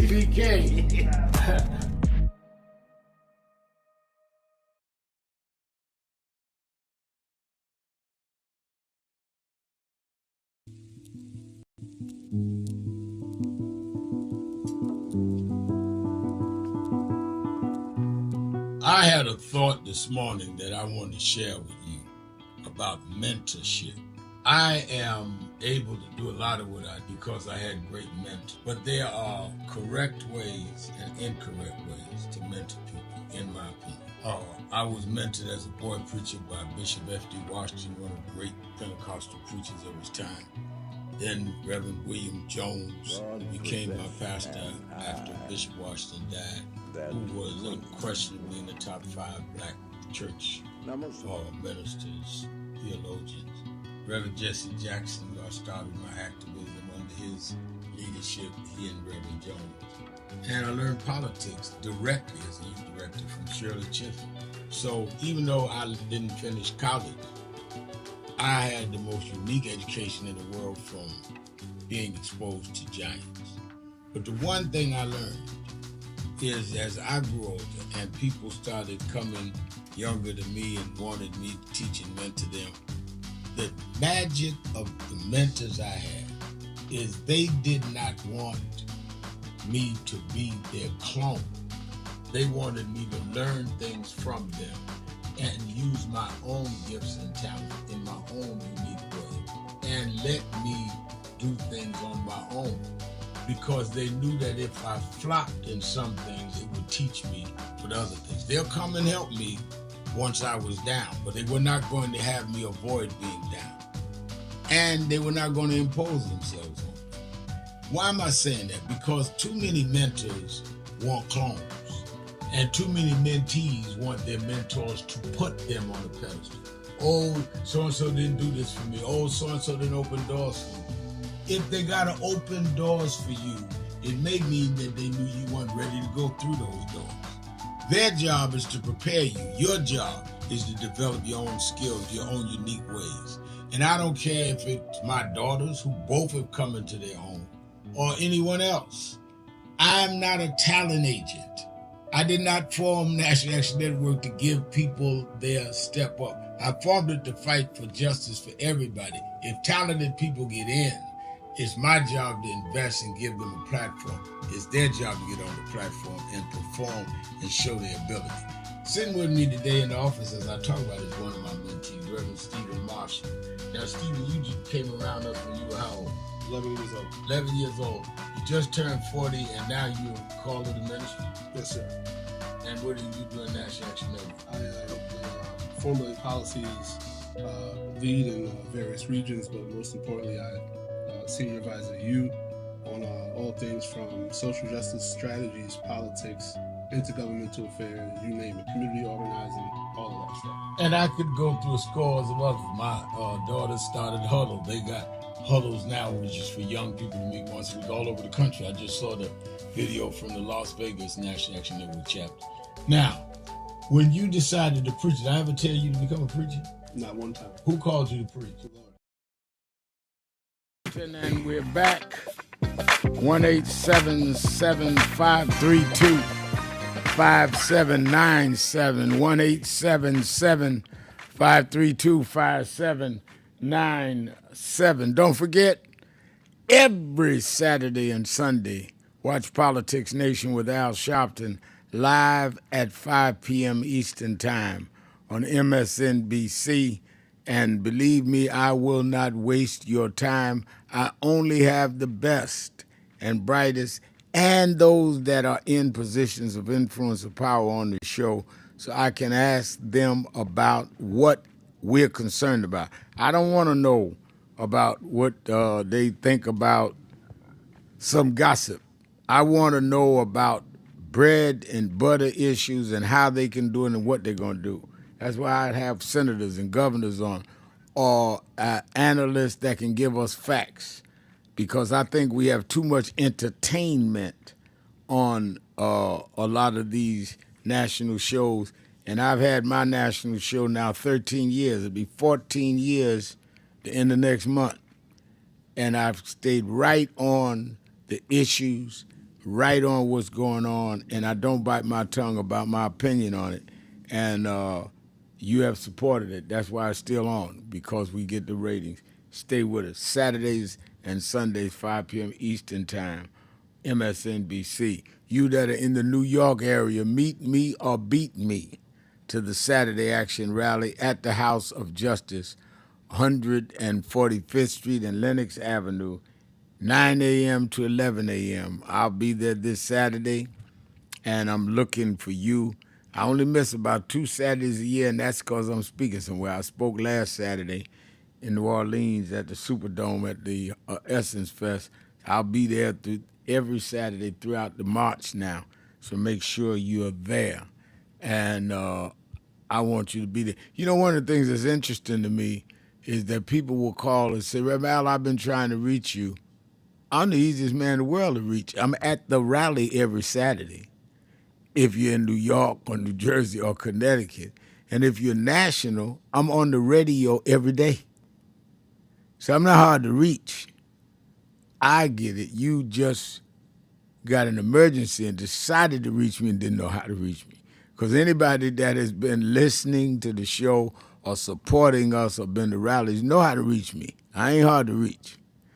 All right. Let us also, for the August 28th March, make sure you sign up. If there ever was a time to put the pressure on the billionaires, it's after this big, ugly, what they call beautiful bill is passed. And that's why this year we're going to Wall Street, not Washington, for the anniversary of the March on Washington. We're going right there where they do business. Thursday, August 28th, it's the beginning of the Labor Day weekend. Many of you leaving early anyway for that weekend. Starting at 10 o'clock in New York. Sign up. We give you all of the information. We need thousands to stand up peacefully but firmly as we march from the African burial grounds to Wall Street, right there by the Bull. We're going to have our rally and say to Wall Street, we will take company by company and we will withdraw our money until you stand up for what is right. Now, one of the reasons, we've been negotiating with Pepsi and Verizon. One of the things that I want, we get ready to go to the next companies. We're going to announce what these companies did or didn't do. If not, if they haven't done it, we're going to boycott them. We are halfway there, but we ain't all the way there. And if I talk about a boycott, I'm talking about where we're going to be picketing them at least twice a week in at least 10 or more cities. You can't have a boycott just on social media. You have to put people out in front of their offices or stores. Why? Because you want the CEO to hear, oh, Chicago just called, they got people out there. Up, Milwaukee just called, they got people out there. Oh, Atlanta just called. You cannot do it online. You can't assume they're following you online. So I know how to do this. I've been doing this since I was 12 years old. And we've had many successful boycotts when I was youth director of Operation Breadbasket under Jesse Jackson. Leon Sullivan had it in Philadelphia. A lot of people talking about, we had a boycott since Montgomery. That's because you ain't been involved. There have been many. Randall Robinson and TransAfrica had boycotts against companies trading with South Africa and shut them down to where it helped to lead the sanctions in South Africa, got Mandela out of jail. That happened since King. So let's talk with some reality here. All right, let's go back to the phones. Let's go to Brian in Philadelphia, Pennsylvania, WURD. Brian? Is Brian there?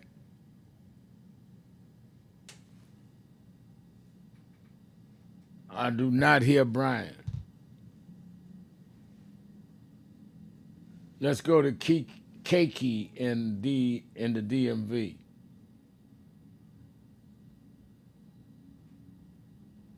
Hello?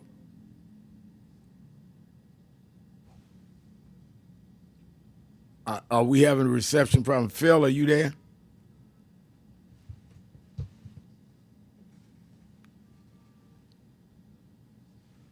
I'm not hearing a connection.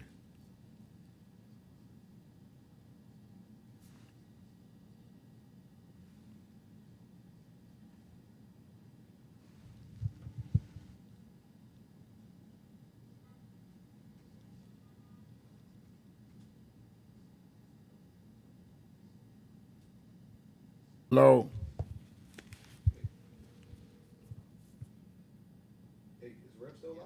Yeah, what's going on? Am I on or what? He's still out, sir. He can't call us back. All right, I'm live. Can you go to Brian in Philadelphia, WURD? I cannot hear Brian.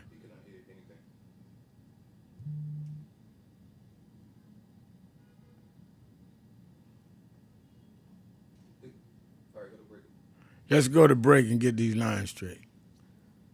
Nobody hang up. I'm trying to get it straight. DJ, I got you on speaker, so just let me know when you're ready. What happened? Say it again.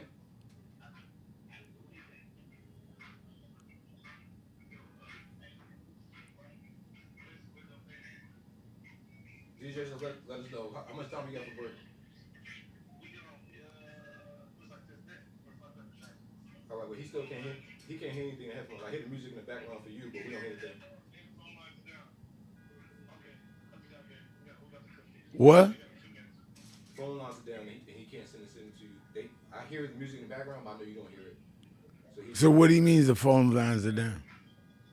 Phil? Oh, I'm sorry, Bryce. You saying the phone lines are down?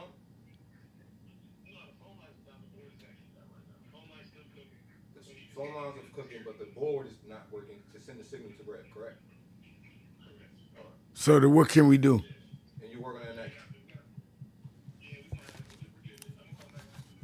All right, please. Hello?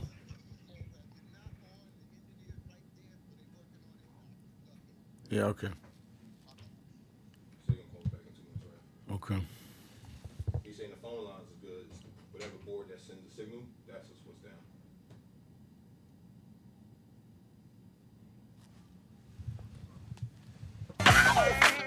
All right. Can you hear it in the headphones, sir? Yeah, I hear it. All right, you want to go back to the phone caller because she's still here. Who is she?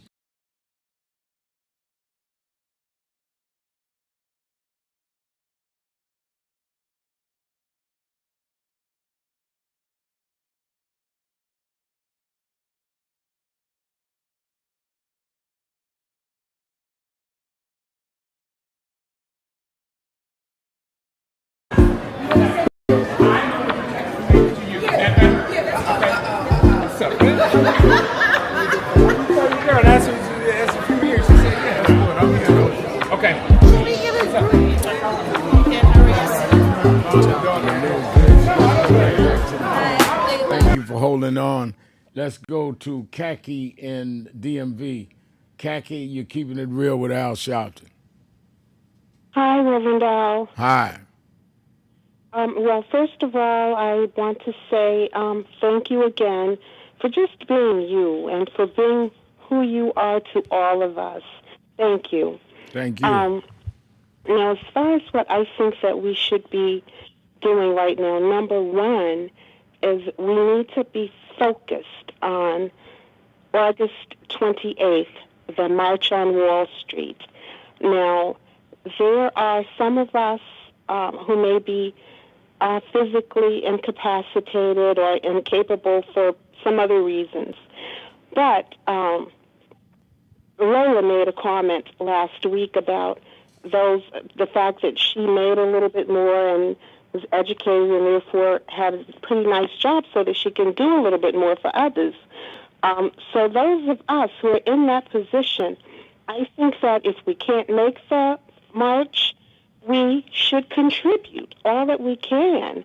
We should contribute and we should encourage others to do the same. We need to join. Those of us who have not already, we need to join National Action Network. We need to send our contributions in. And someone said earlier, I think it was Sunshine Taylor in your messages, that we should educate the electorate.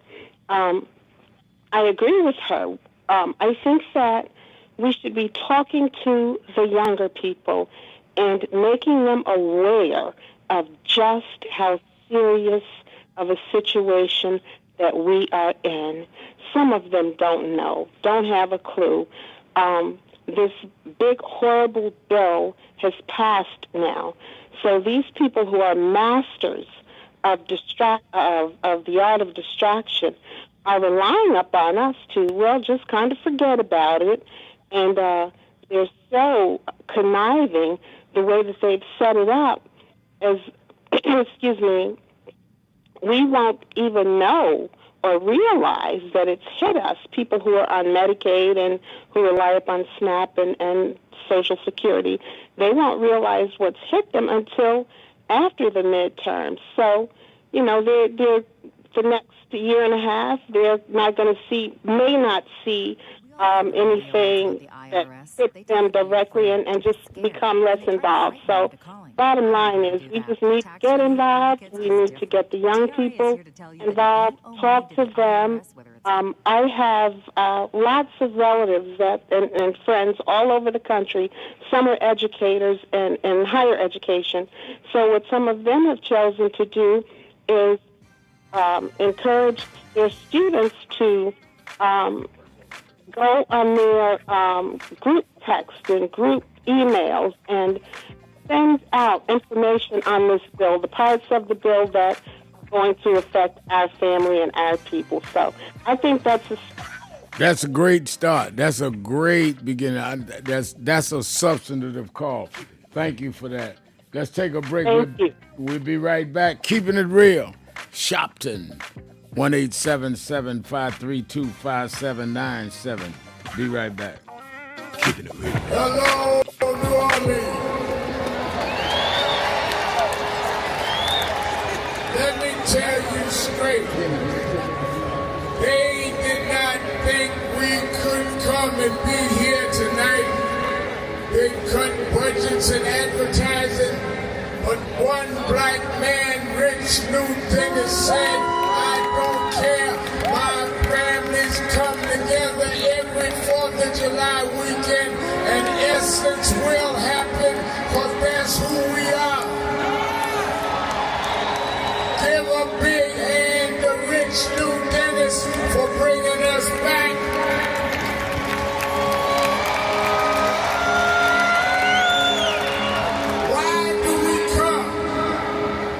The essence of who we are is essential to what made this nation.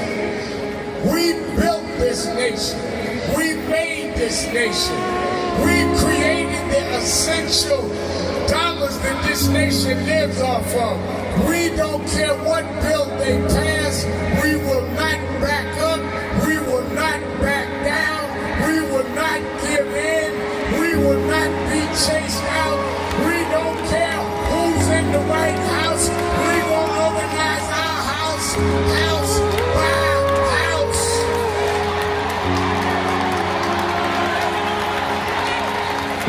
We came over the Middle Passage. We survived slavery. We survived Jim Crow. Don't you give up now.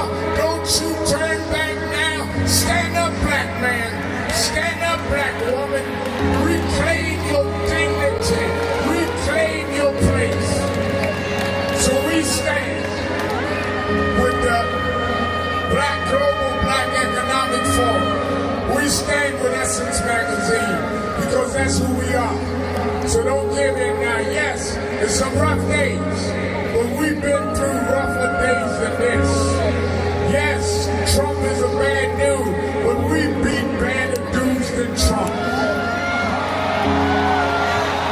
So let's party with a purpose, because our rhythm and our music reminds us who we are, because we can smile through our pain and organize for our gain.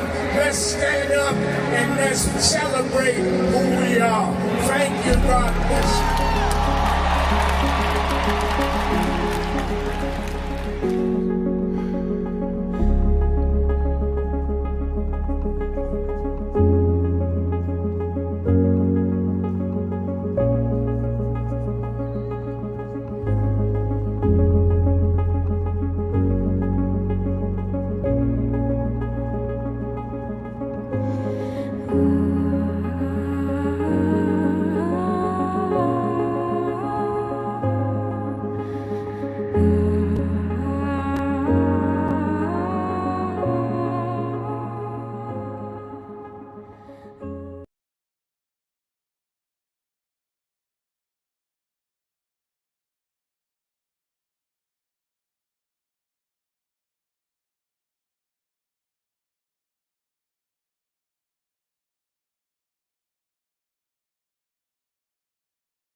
Hello, New Orleans.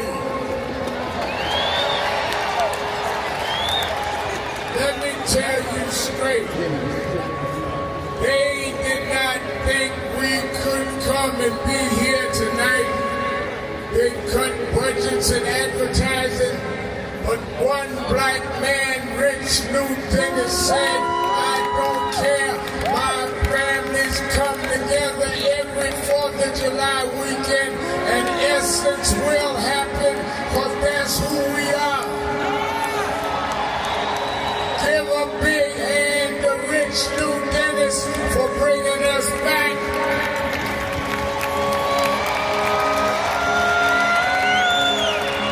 Why do we come? Because the essence of who we are is essential to what made this nation. We built this nation. We made this nation. We created the essential dollars that this nation lives off of. We don't care what bill they pass. We will not back up.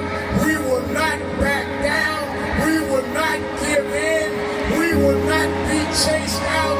We don't care who's in the White House. We will organize our house by house.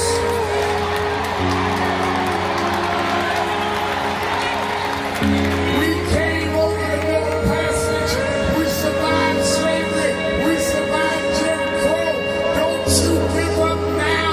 Don't you turn back now. Stand up, black man. Stand up, black woman. Reclaim your dignity. Reclaim your place. So we stand with the Global Black Economic Forum. We stand with Essence Magazine, because that's who we are. So don't give in now. Yes, it's some rough days, but we've been through rougher days than this. Yes, Trump is a bad dude, but we beat badder dudes than Trump. So let's party with a purpose, because our rhythm and our music reminds us who we are, because we can smile through our pain and organize for our gain. Let's stand up and let's celebrate who we are. Thank you, God bless you.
Hello, New Orleans.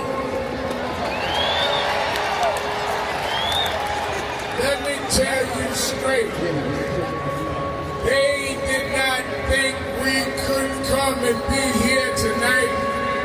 They cut budgets and advertising. But one black man, Rich Newton, said, I don't care. My families come together every 4th of July weekend, and essence will happen, because that's who we are. Give a big hand to Rich New Dennis for bringing us back.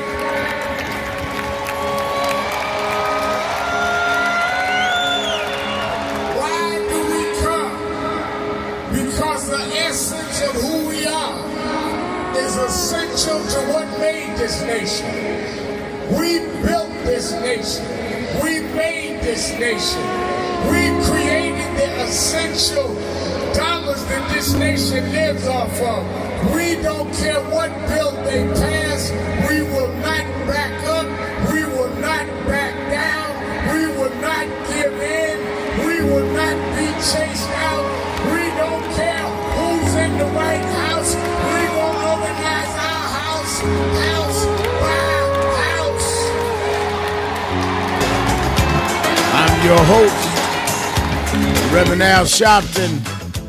1-877-532-5797, or you can go on our message board at www.nationalactionnetwork.net. Go right to live stream and send us a message. Tricia saying, educating the people in better messaging.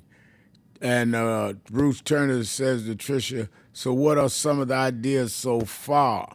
And Tricia said, hey, Bruce Turner, trying to get a strategy to get us out of the mess that we find ourselves in. I totally agree.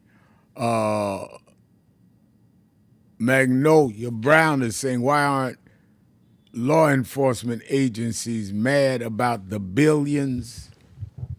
I'm trying to see the end of her message. The billions.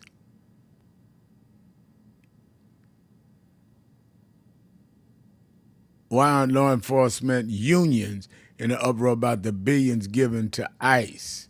Very good question, needs to be raised. And Evangelist Ramsey, that's my activist buddy here in New York, says, good afternoon, Rev. Keep up the good work. I didn't start since I been 11, but I am now a lifetime member. As long as the breath of life is in me, I will fight. I have the right. God bless you and your family. And God bless you, Evangelist Ramsey. Thank you for your message. Let's go back to the phones. Al in Rochester. Al, you're keeping it real with Sharpton. Al, are you in Rochester, New York, or are you in Rochester, Delaware? Rochester, New York. Okay, Rev. great. All right. Thanks for having me on. I just wanted to make a couple of comments.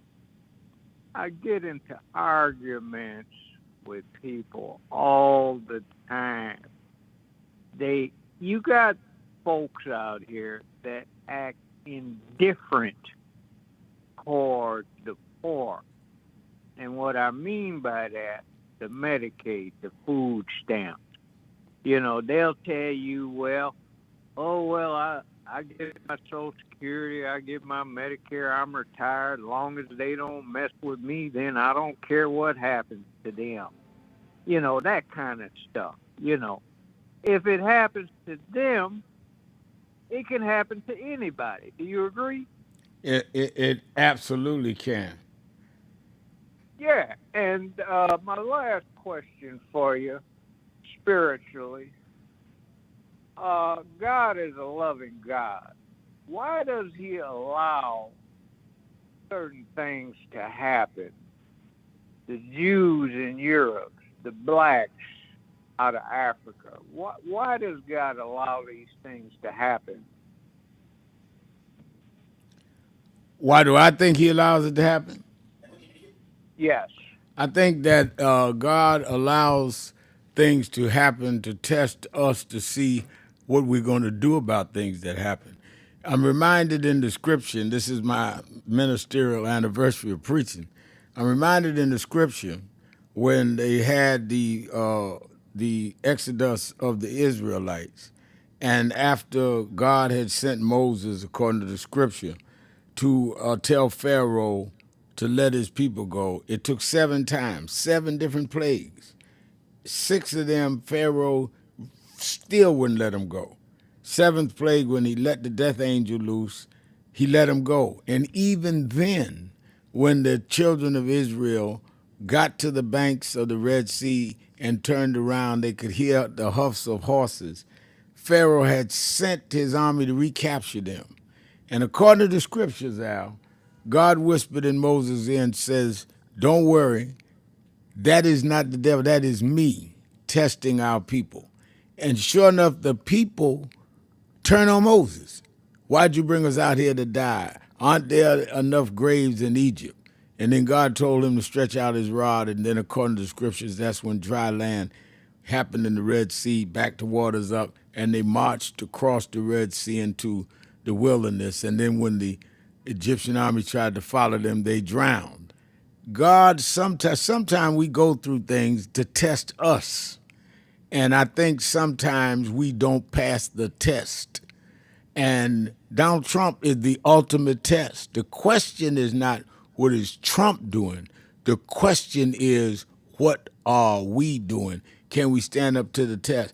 Are we going to sit here and really let them take everything our parents fought and got us, and our grandparents fought and got us? I mean, are we really going to do that? That's why I'm going to see who's going to march on the 28th. You ain't been in no other march this year. I'm going to see who's going to stand up and say something and do something. I really think we don't understand that sitting down, grumbling and mumbling doesn't mean nothing.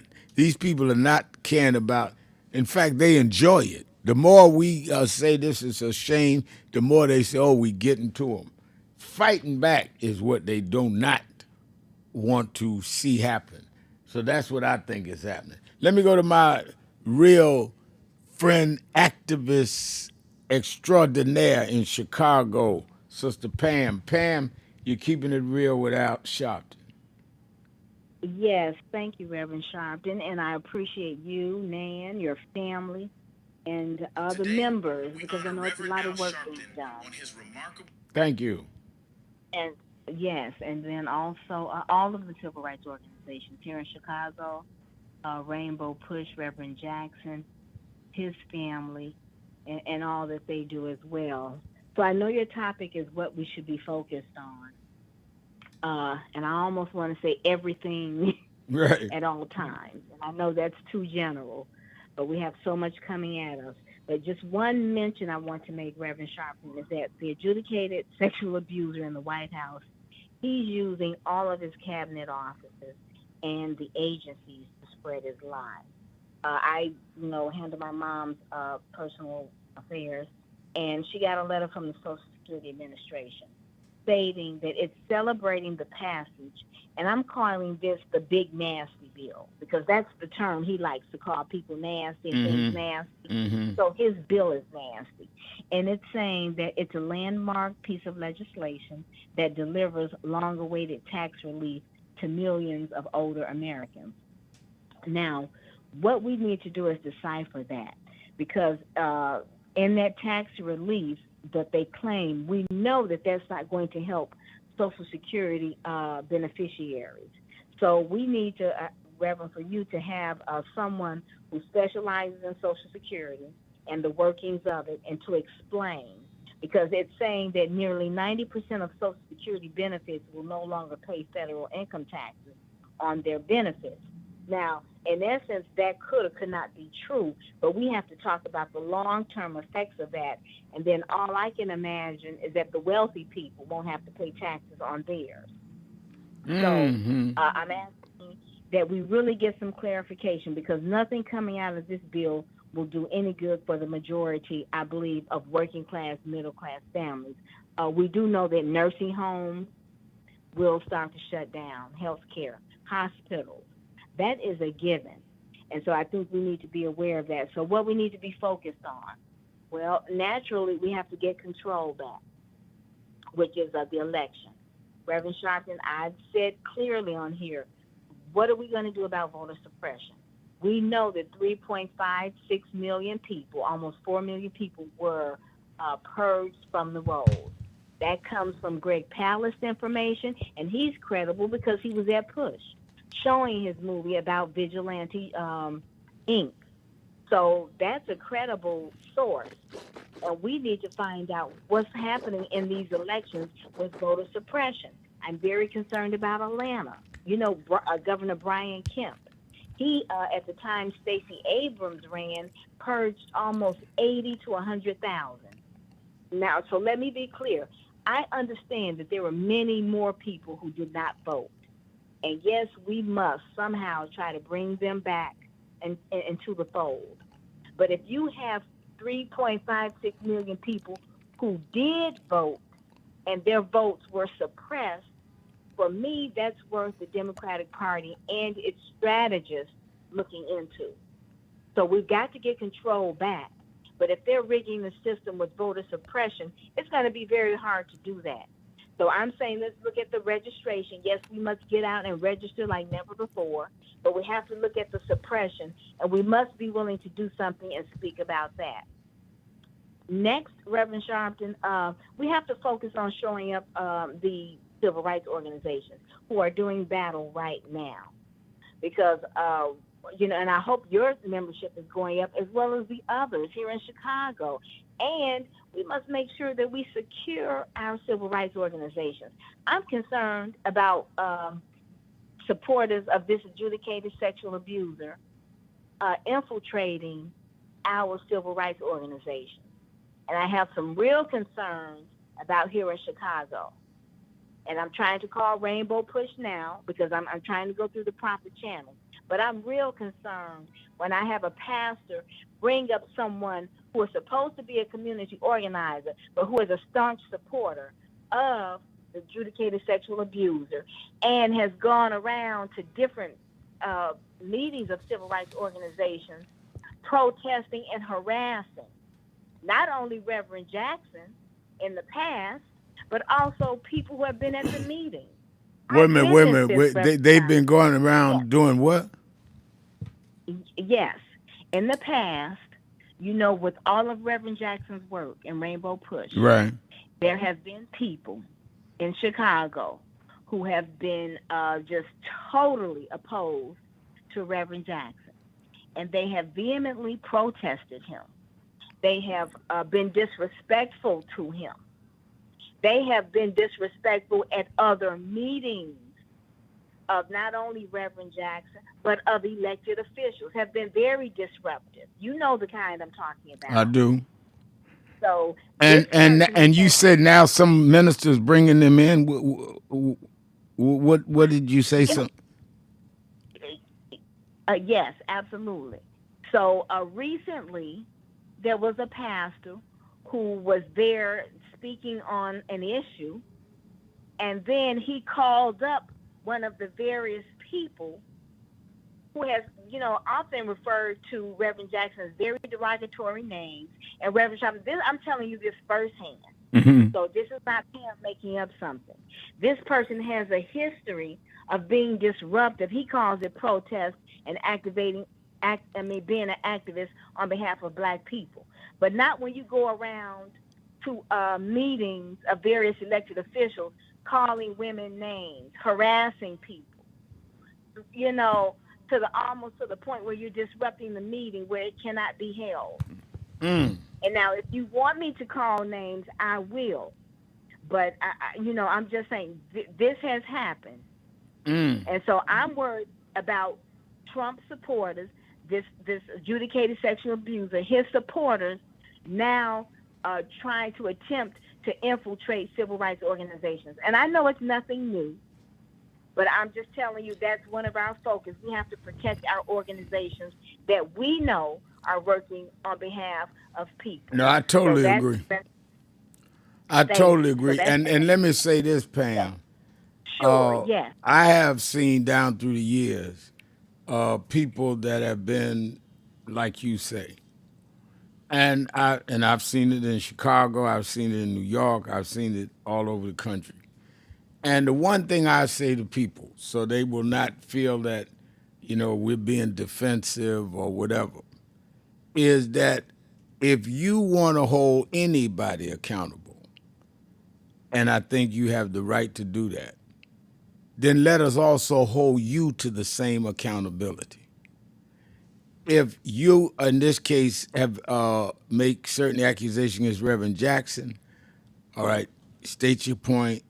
Now, let me list the things that I think Reverend Jackson has done this well, and that is historic and good. And I think the good outweighs whatever allegations you have made. But before you sit down and before you shut up, list the stuff you've done in the community.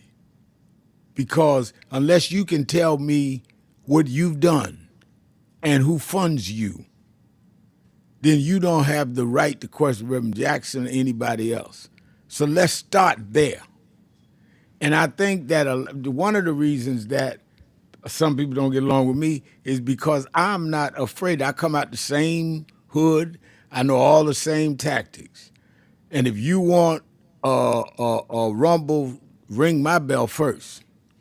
I don't mind rumbling. I get up in the morning and slap the pillow. I don't care about that. And I'm not going to be intimidated. Some of these people need to be challenged. Who are you? You don't go out there and challenge these white corporate giants that's exploiting people in Chicago. You don't jump up at their stockholders meeting. You don't jump up at the police union meeting. You selectively go after black leaders? We ain't that stupid. Absolutely. And I'm saying, as you stated, there's not a problem with disagreement, but it's how belligerent and disrespectful you disagree. But then you brag about going to the White House, Mar-a-Lago, and kissing the butt of the person in the White House who you know hates black people, who Absolutely. you know is putting forth everything he possibly can to destroy our culture, any history of our culture. Oh, whoa. Okay. Oh, wait a minute. The people you talking about do this, Reverend Jackson, goes to the White House in the Mar-a-Lago? That's what they said. If it's a lie, they told it on the airwaves. Please. If it's a lie, they told it and bragged about it. It's serious, Reverend Sharpton, and I wouldn't be calling it out this way if it wasn't, but it is. And so I'm just letting you know that that's one of the things we have to protect our black media and our black organizations and civil rights organizations who are trying to fight this hate-filled person in the White House. And by the way, on Epstein, you know that this person in the White House told Epstein's girlfriend, who was convicted also in that sex trafficking case, he told her he wished her well. The media won't talk about that. So I know it's a sidetrack, but when the story was out there, the media didn't talk about that. He wished her well. That, to me, is disgusting. So I'm saying, Reverend Sharpton, we got to do all things, or many, many things at once. And we have to multitask like we never multitasked before. We have to put our money where our mouths are. The wealthy people, the wealthy black people have to step up. It just can't be us. It just can't be us. If you're opposed to this tax cut and you're a wealthy person, we'd certainly like to hear you say it. That's right. That would be nice. That's Hold right. a press conference. We don't need this. That would be really nice. All of us inclusive. So, the fight is on. I'm never giving up. But the Democratic elected officials, they must talk the talk, and they must state what this is. It's a nasty bill that is going to hurt many of us. And they've got to call it what it is and use the strong language. It's time out for the nonsense, Reverend Sharpton. This is serious. And if you're asking something of me, then I'm asking something of you as an elected official. Talk about repealing this. Where is it? We're going to repeal it as soon as we get control, majority. Where is that language? That's right. I love it. You never disappoint us with your wisdom. Thank you, Sister Pam in Chicago. Let's take a break. We'll be right back. Keeping it real. Sharpton. Be right back. Today, we honor Reverend Al Sharpton on his remarkable preaching anniversary. On the 19th of July, 1959, At just 4 years old, he delivered his first sermon at Washington Temple in Brooklyn, New York, marking the beginning of his journey as the Wonder Boy Preacher. Over the past 66 years, Reverend Sharpton has shared his powerful message worldwide, from storefronts to prestigious pulpits, inspiring change and fostering hope. While he chose not to pastor a single church, he continues to preach at 50 to 60 churches annually, finding his true calling in social justice through the National Action Network, NAN. Reverend Sharpton remains most fulfilled when preaching the Word of God, addressing diverse audiences with unwavering faith. Today, we celebrate his dedication to ministry and justice and the profound impact he has made. Join us in honoring Reverend Al Sharpton for his leadership, voice, and tireless efforts to create a more just and equitable world.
country talking to the radio announcers, the church people and the street people, telling them that God has smiled on me. God has smiled on you if you got breath in your body. If he woke you up this morning and started you on your way. But I want to tell you some stories of people that God smiled on. We know the story of Dr. Martin Luther King, how he started way back in Montgomery, Alabama in 1955, trying just to get dignity, trying to get respect. And he went all the way to the mountaintop. But he didn't forget about the brothers in the valley. He didn't forget about those trapped in the alley. And I hear Brother Martin King say, God has smiled on me. He's been good to me. Let me tell you, God has smiled on me. It's been so good to me. Then I see as Dr. King went on, another man stepping to the forefront by the name of John F. Kennedy, who rose up and said, let's not stand back. Let's not wait for a handout. Let's wait for a way out. He said, ask not what your country can do for you, but what you can do for your country. He said, don't us gravel and don't us moan, because God doesn't smile on us.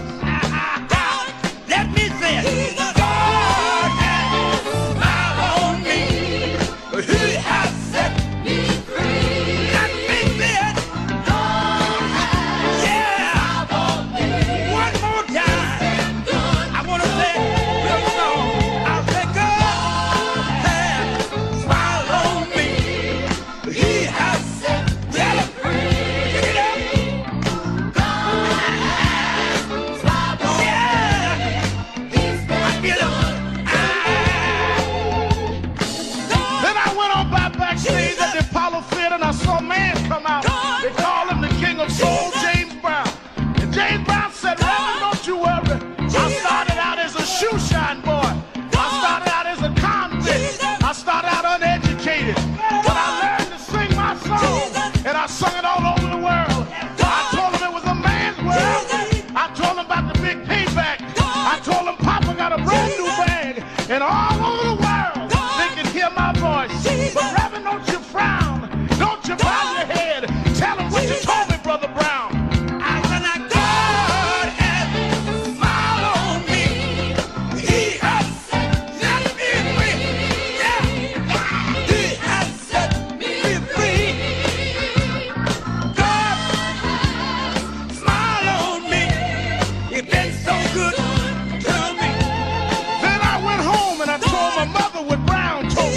And she said, son, even though we don't have much, we don't need relief. All we need is belief.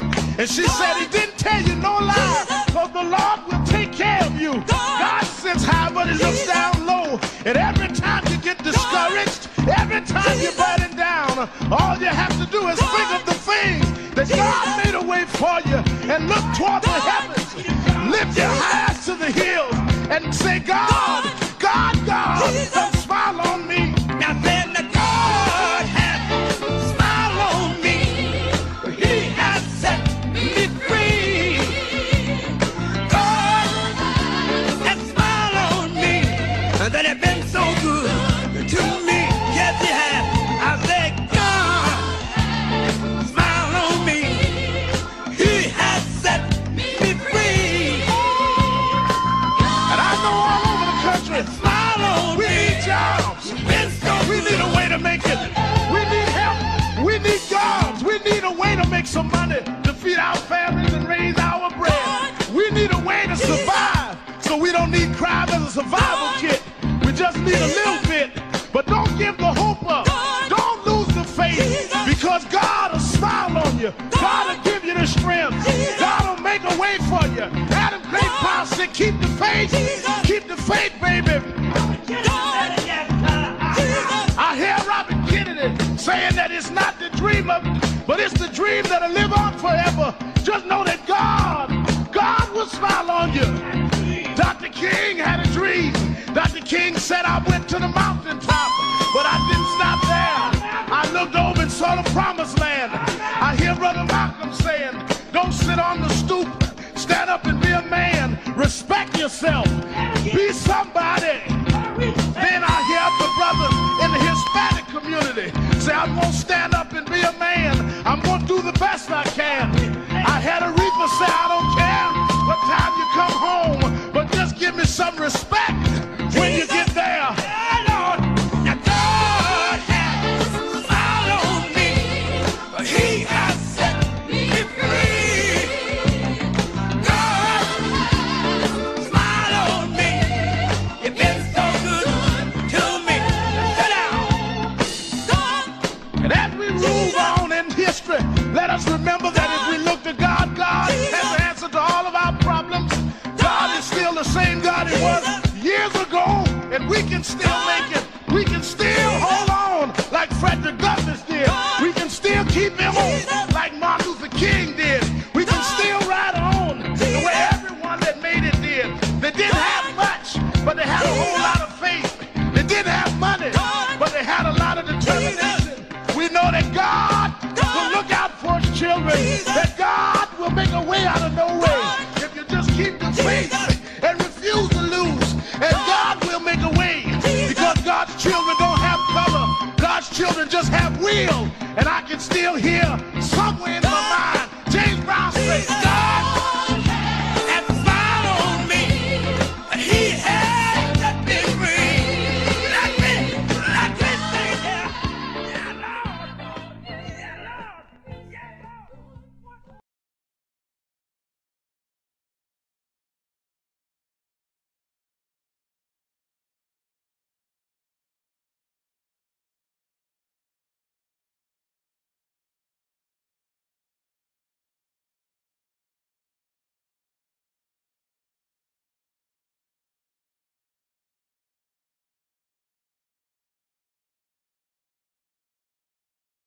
Keeping it real. Keeping it real. Keeping it real. I'm your host, Reverend Al Sharpton. Let's go to Rufus in Georgia. Rufus, you're keeping it real with Al Sharpton.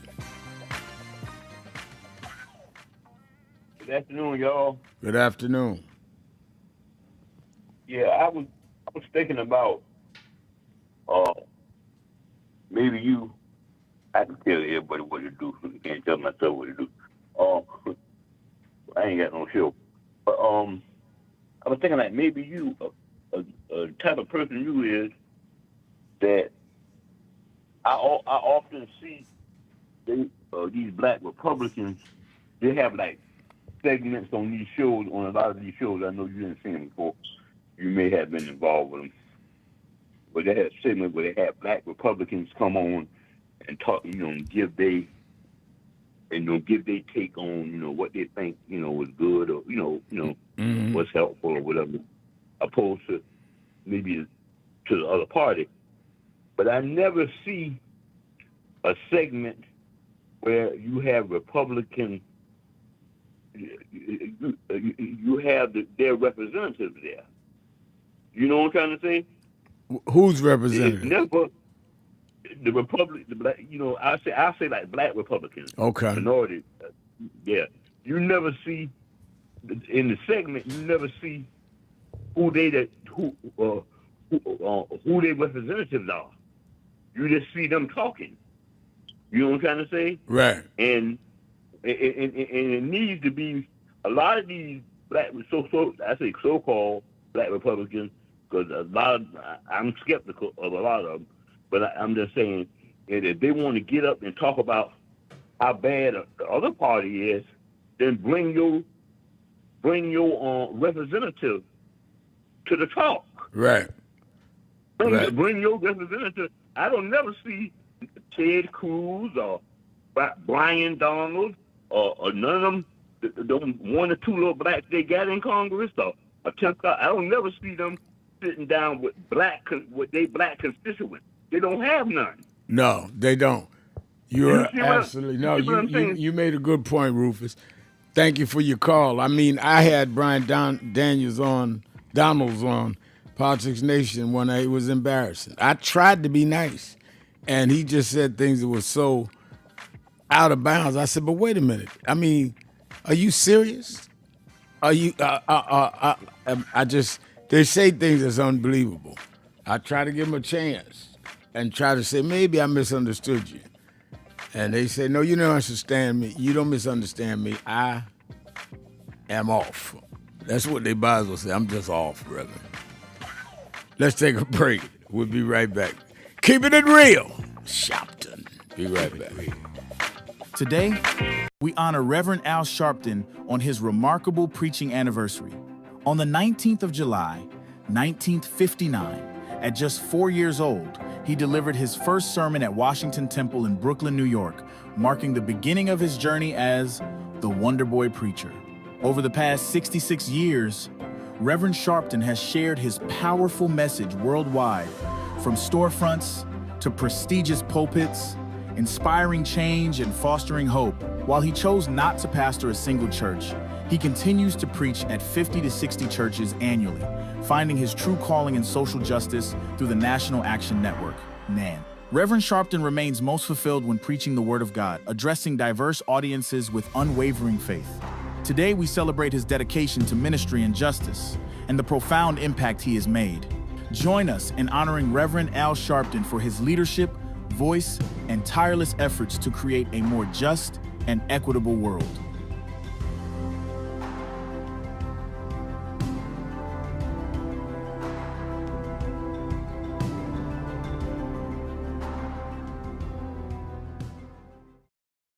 Today, we honor Reverend Al Sharpton on his remarkable preaching anniversary. On the 19th of July, 1959, at just 4 years old, he delivered his first sermon at Washington Temple in Brooklyn, New York, marking the beginning of his journey as the Wonder Boy Preacher. Over the past 66 years, Reverend Sharpton has shared his powerful message worldwide, from storefronts to prestigious pulpits, inspiring change and fostering hope. While he chose not to pastor a single church, he continues to preach at 50 to 60 churches annually, finding his true calling in social justice through the National Action Network, NAN. Reverend Sharpton remains most fulfilled when preaching the Word of God, addressing diverse audiences with unwavering faith. Today, we celebrate his dedication to ministry and justice and the profound impact he has made. Join us in honoring Reverend Al Sharpton for his leadership, voice, and tireless efforts to create a more just and equitable world.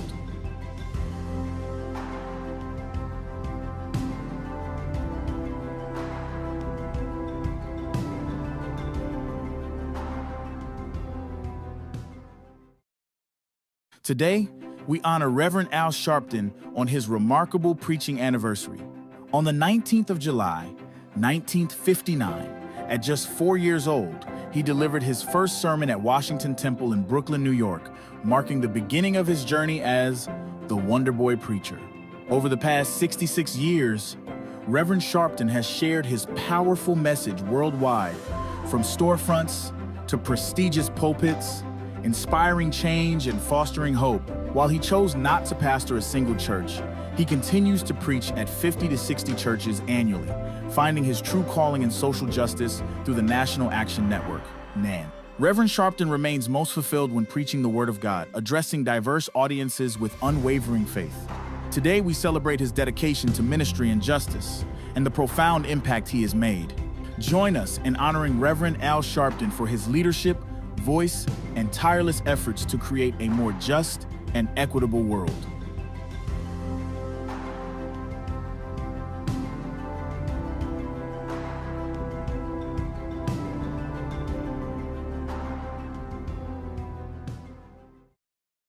Today, we honor Reverend Al Sharpton on his remarkable preaching anniversary.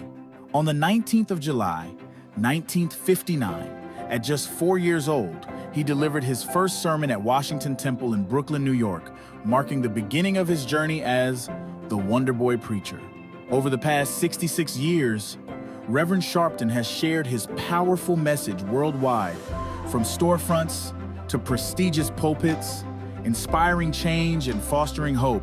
While he chose not to pastor a single church, he continues to preach at 50 to 60 churches annually, finding his true calling in social justice through the National Action Network, NAN. Reverend Sharpton remains most fulfilled when preaching the Word of God, addressing diverse audiences with unwavering faith.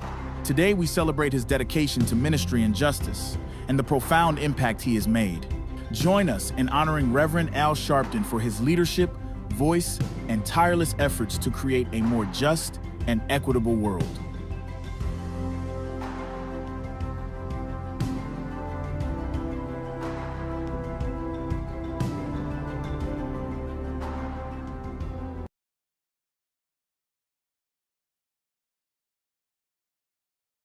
Thank you for joining us for Weekdays Live with Reverend Al Sharpton.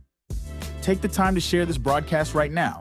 Tell your friends it's time to keep it real with Reverend Al. Comment your questions now in the chat or call Reverend Al Sharpton directly on air at 877-532-5797. Now stay tuned for Reverend Al. This is Reverend Al Sharpton. As you watch the broadcast, support National Action Network. Go to www.nationalactionnetwork.net and be involved. You can join. Take your membership right online, www.nationalactionnetwork.net. Getting ready to start the program, but we need you to be part of the movement.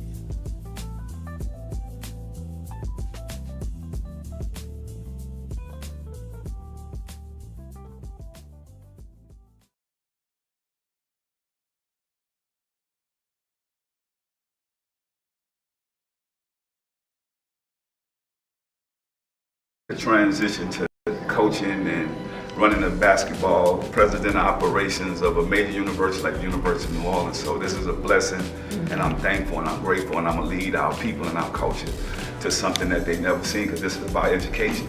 So education changed my life and saved my life, and to be able to be here with you guys, just let me know I'm just keep growing, and I'm on that process. I'm on that journey. Well, we're proud of you. You've always been one that was more entrepreneur than entertainer, and now you have the official title. So we in the Civil Rights Leadership are proud of you. You always been a master to us. Now you're a master.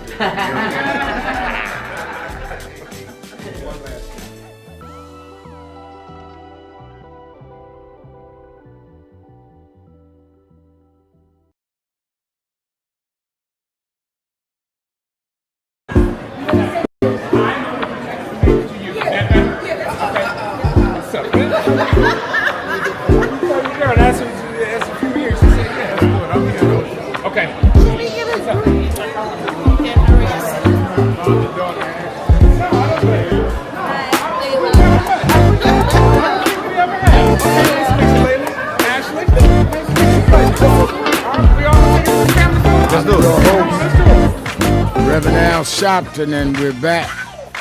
1-877-532-5797. 1-877-532-5797.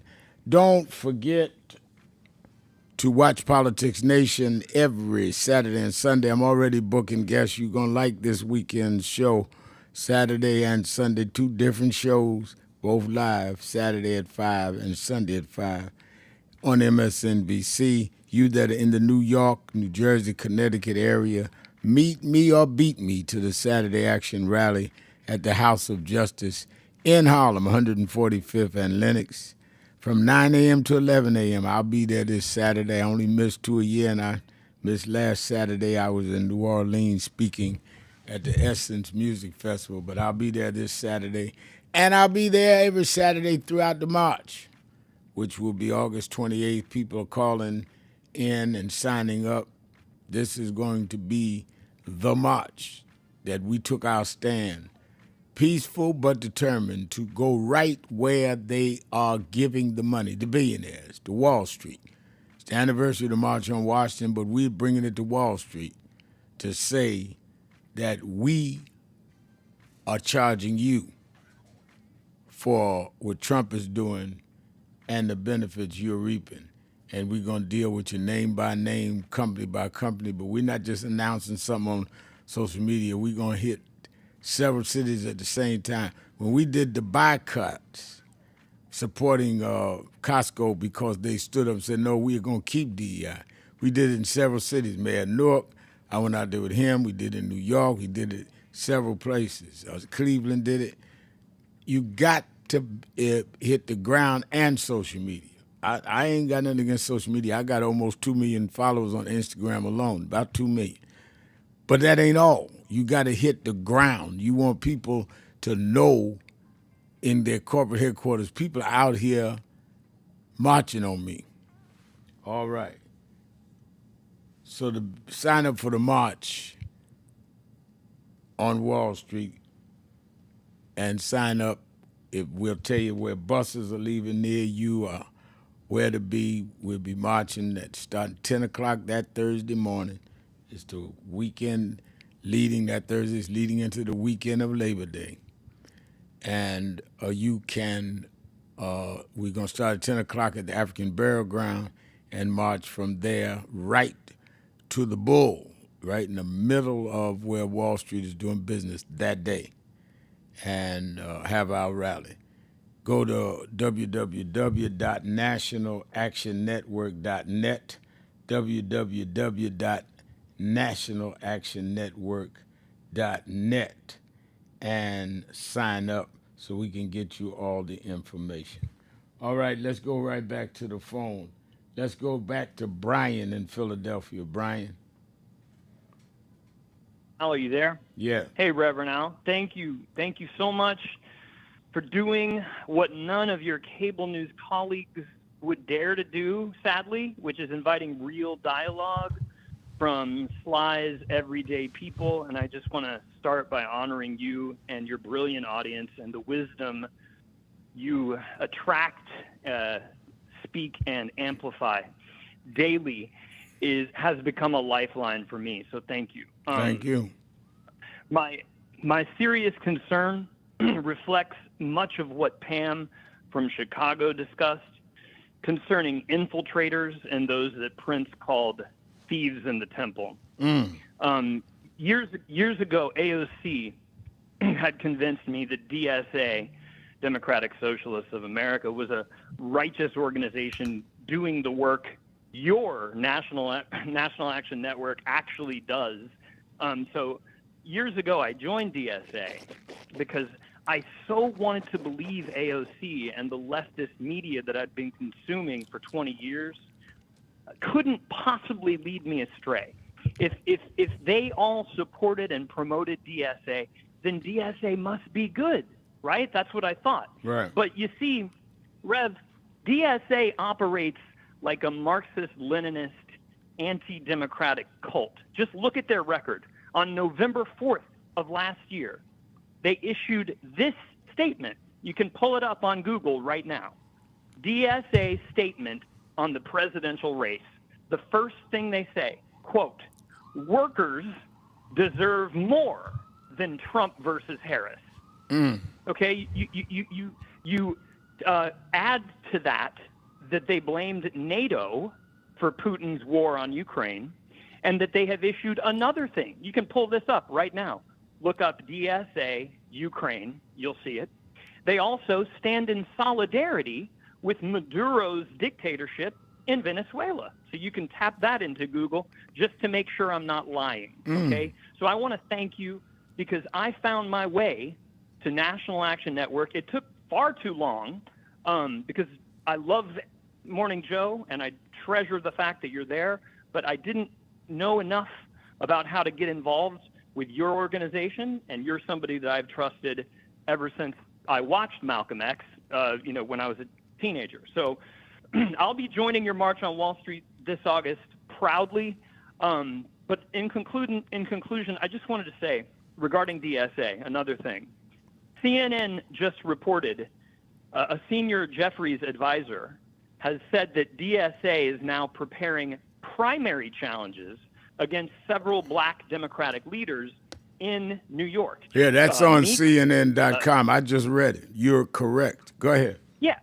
And Rev, Meeks, Yvette Clarke, Adriano Espaillat, and even Leader Jeffries himself. So after Mamdani's win, these folks are feeling emboldened. And I was glad to see Jeffries' team responding strongly, saying that their response will be forceful and unrelenting.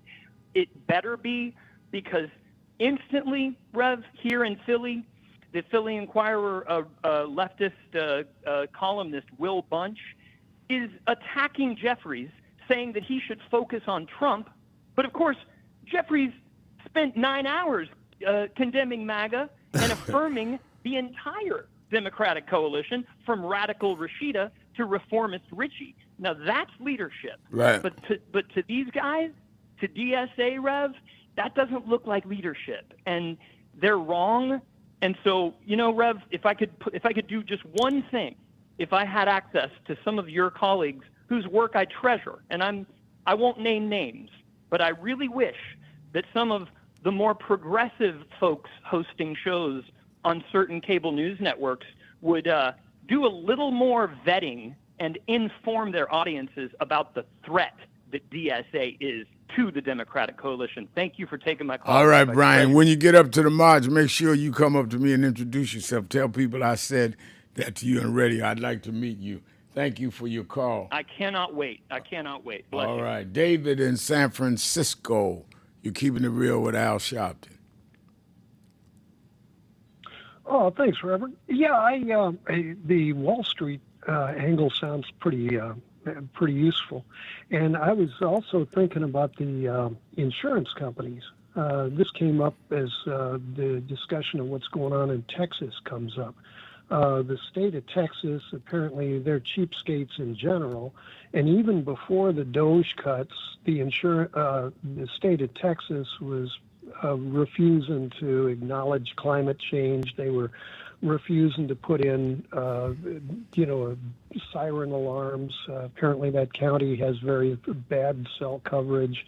And so the insurance companies should be involved in looking at whether or not these Doge cuts, cutting apart the safety systems of America, not just the healthcare and the financial security, but the actual safety systems of America. Where do the insurance companies come in on this? And I'm wondering, every once in a while you've got some callers who were involved in the reparations movement. And if I remember right, there were big insurance companies, pre-Civil War days that were supposed to be paying reparations and never have. And I'm wondering where they stand on some of these problems. You're right. Thank you for your call. I'm out of time. Those that I left hanging, I saw my brother Carl from Florida. I'll make sure y'all call first calls tomorrow. Let me thank all of you that called in, you that listened in, you that called in and couldn't get through, but hung in there anyhow. Remember, whatever you do, wherever you go, however you feel, Tell somebody, tell anybody, tell everybody. Reverend Al told you personally, keep it real. Keep it real. Keep it real. I'll talk to you tomorrow. Hello, New Orleans. Let me tell you straight. They did not think we could come and be here tonight. They cut budgets and advertising, but one black man, Rich New Dennis, said, I don't care. My families come together every 4th of July weekend, and Essence will happen, because that's who we are. Give a big hand to Rich New Dennis for bringing us back.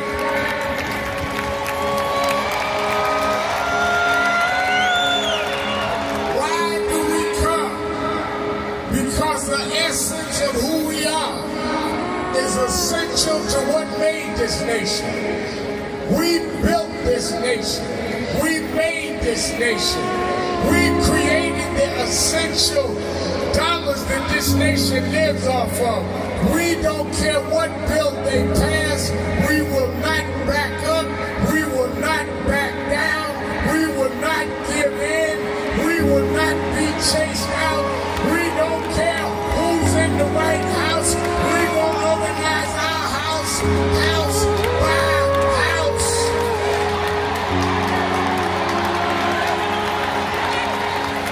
We came over the Middle Passage. We survived slavery. We survived Jim Crow. Don't you give up now. Don't you turn back now. Stand up, black man. Stand up, black woman. Reclaim your dignity. Reclaim your place. So we stand with the Global Black Economic Forum. We stand with Essence Magazine because that's who we are. So don't give in now. Yes, it's some rough days, but we've been through rougher days than this. Yes, Trump is a bad dude, but we beat badder dudes than Trump. So let's party with a purpose, because our rhythm and our music reminds us who we are. Because we can smile through our pain and organize for our gain. Let's stand up and let's celebrate who we are. Thank you, God bless you.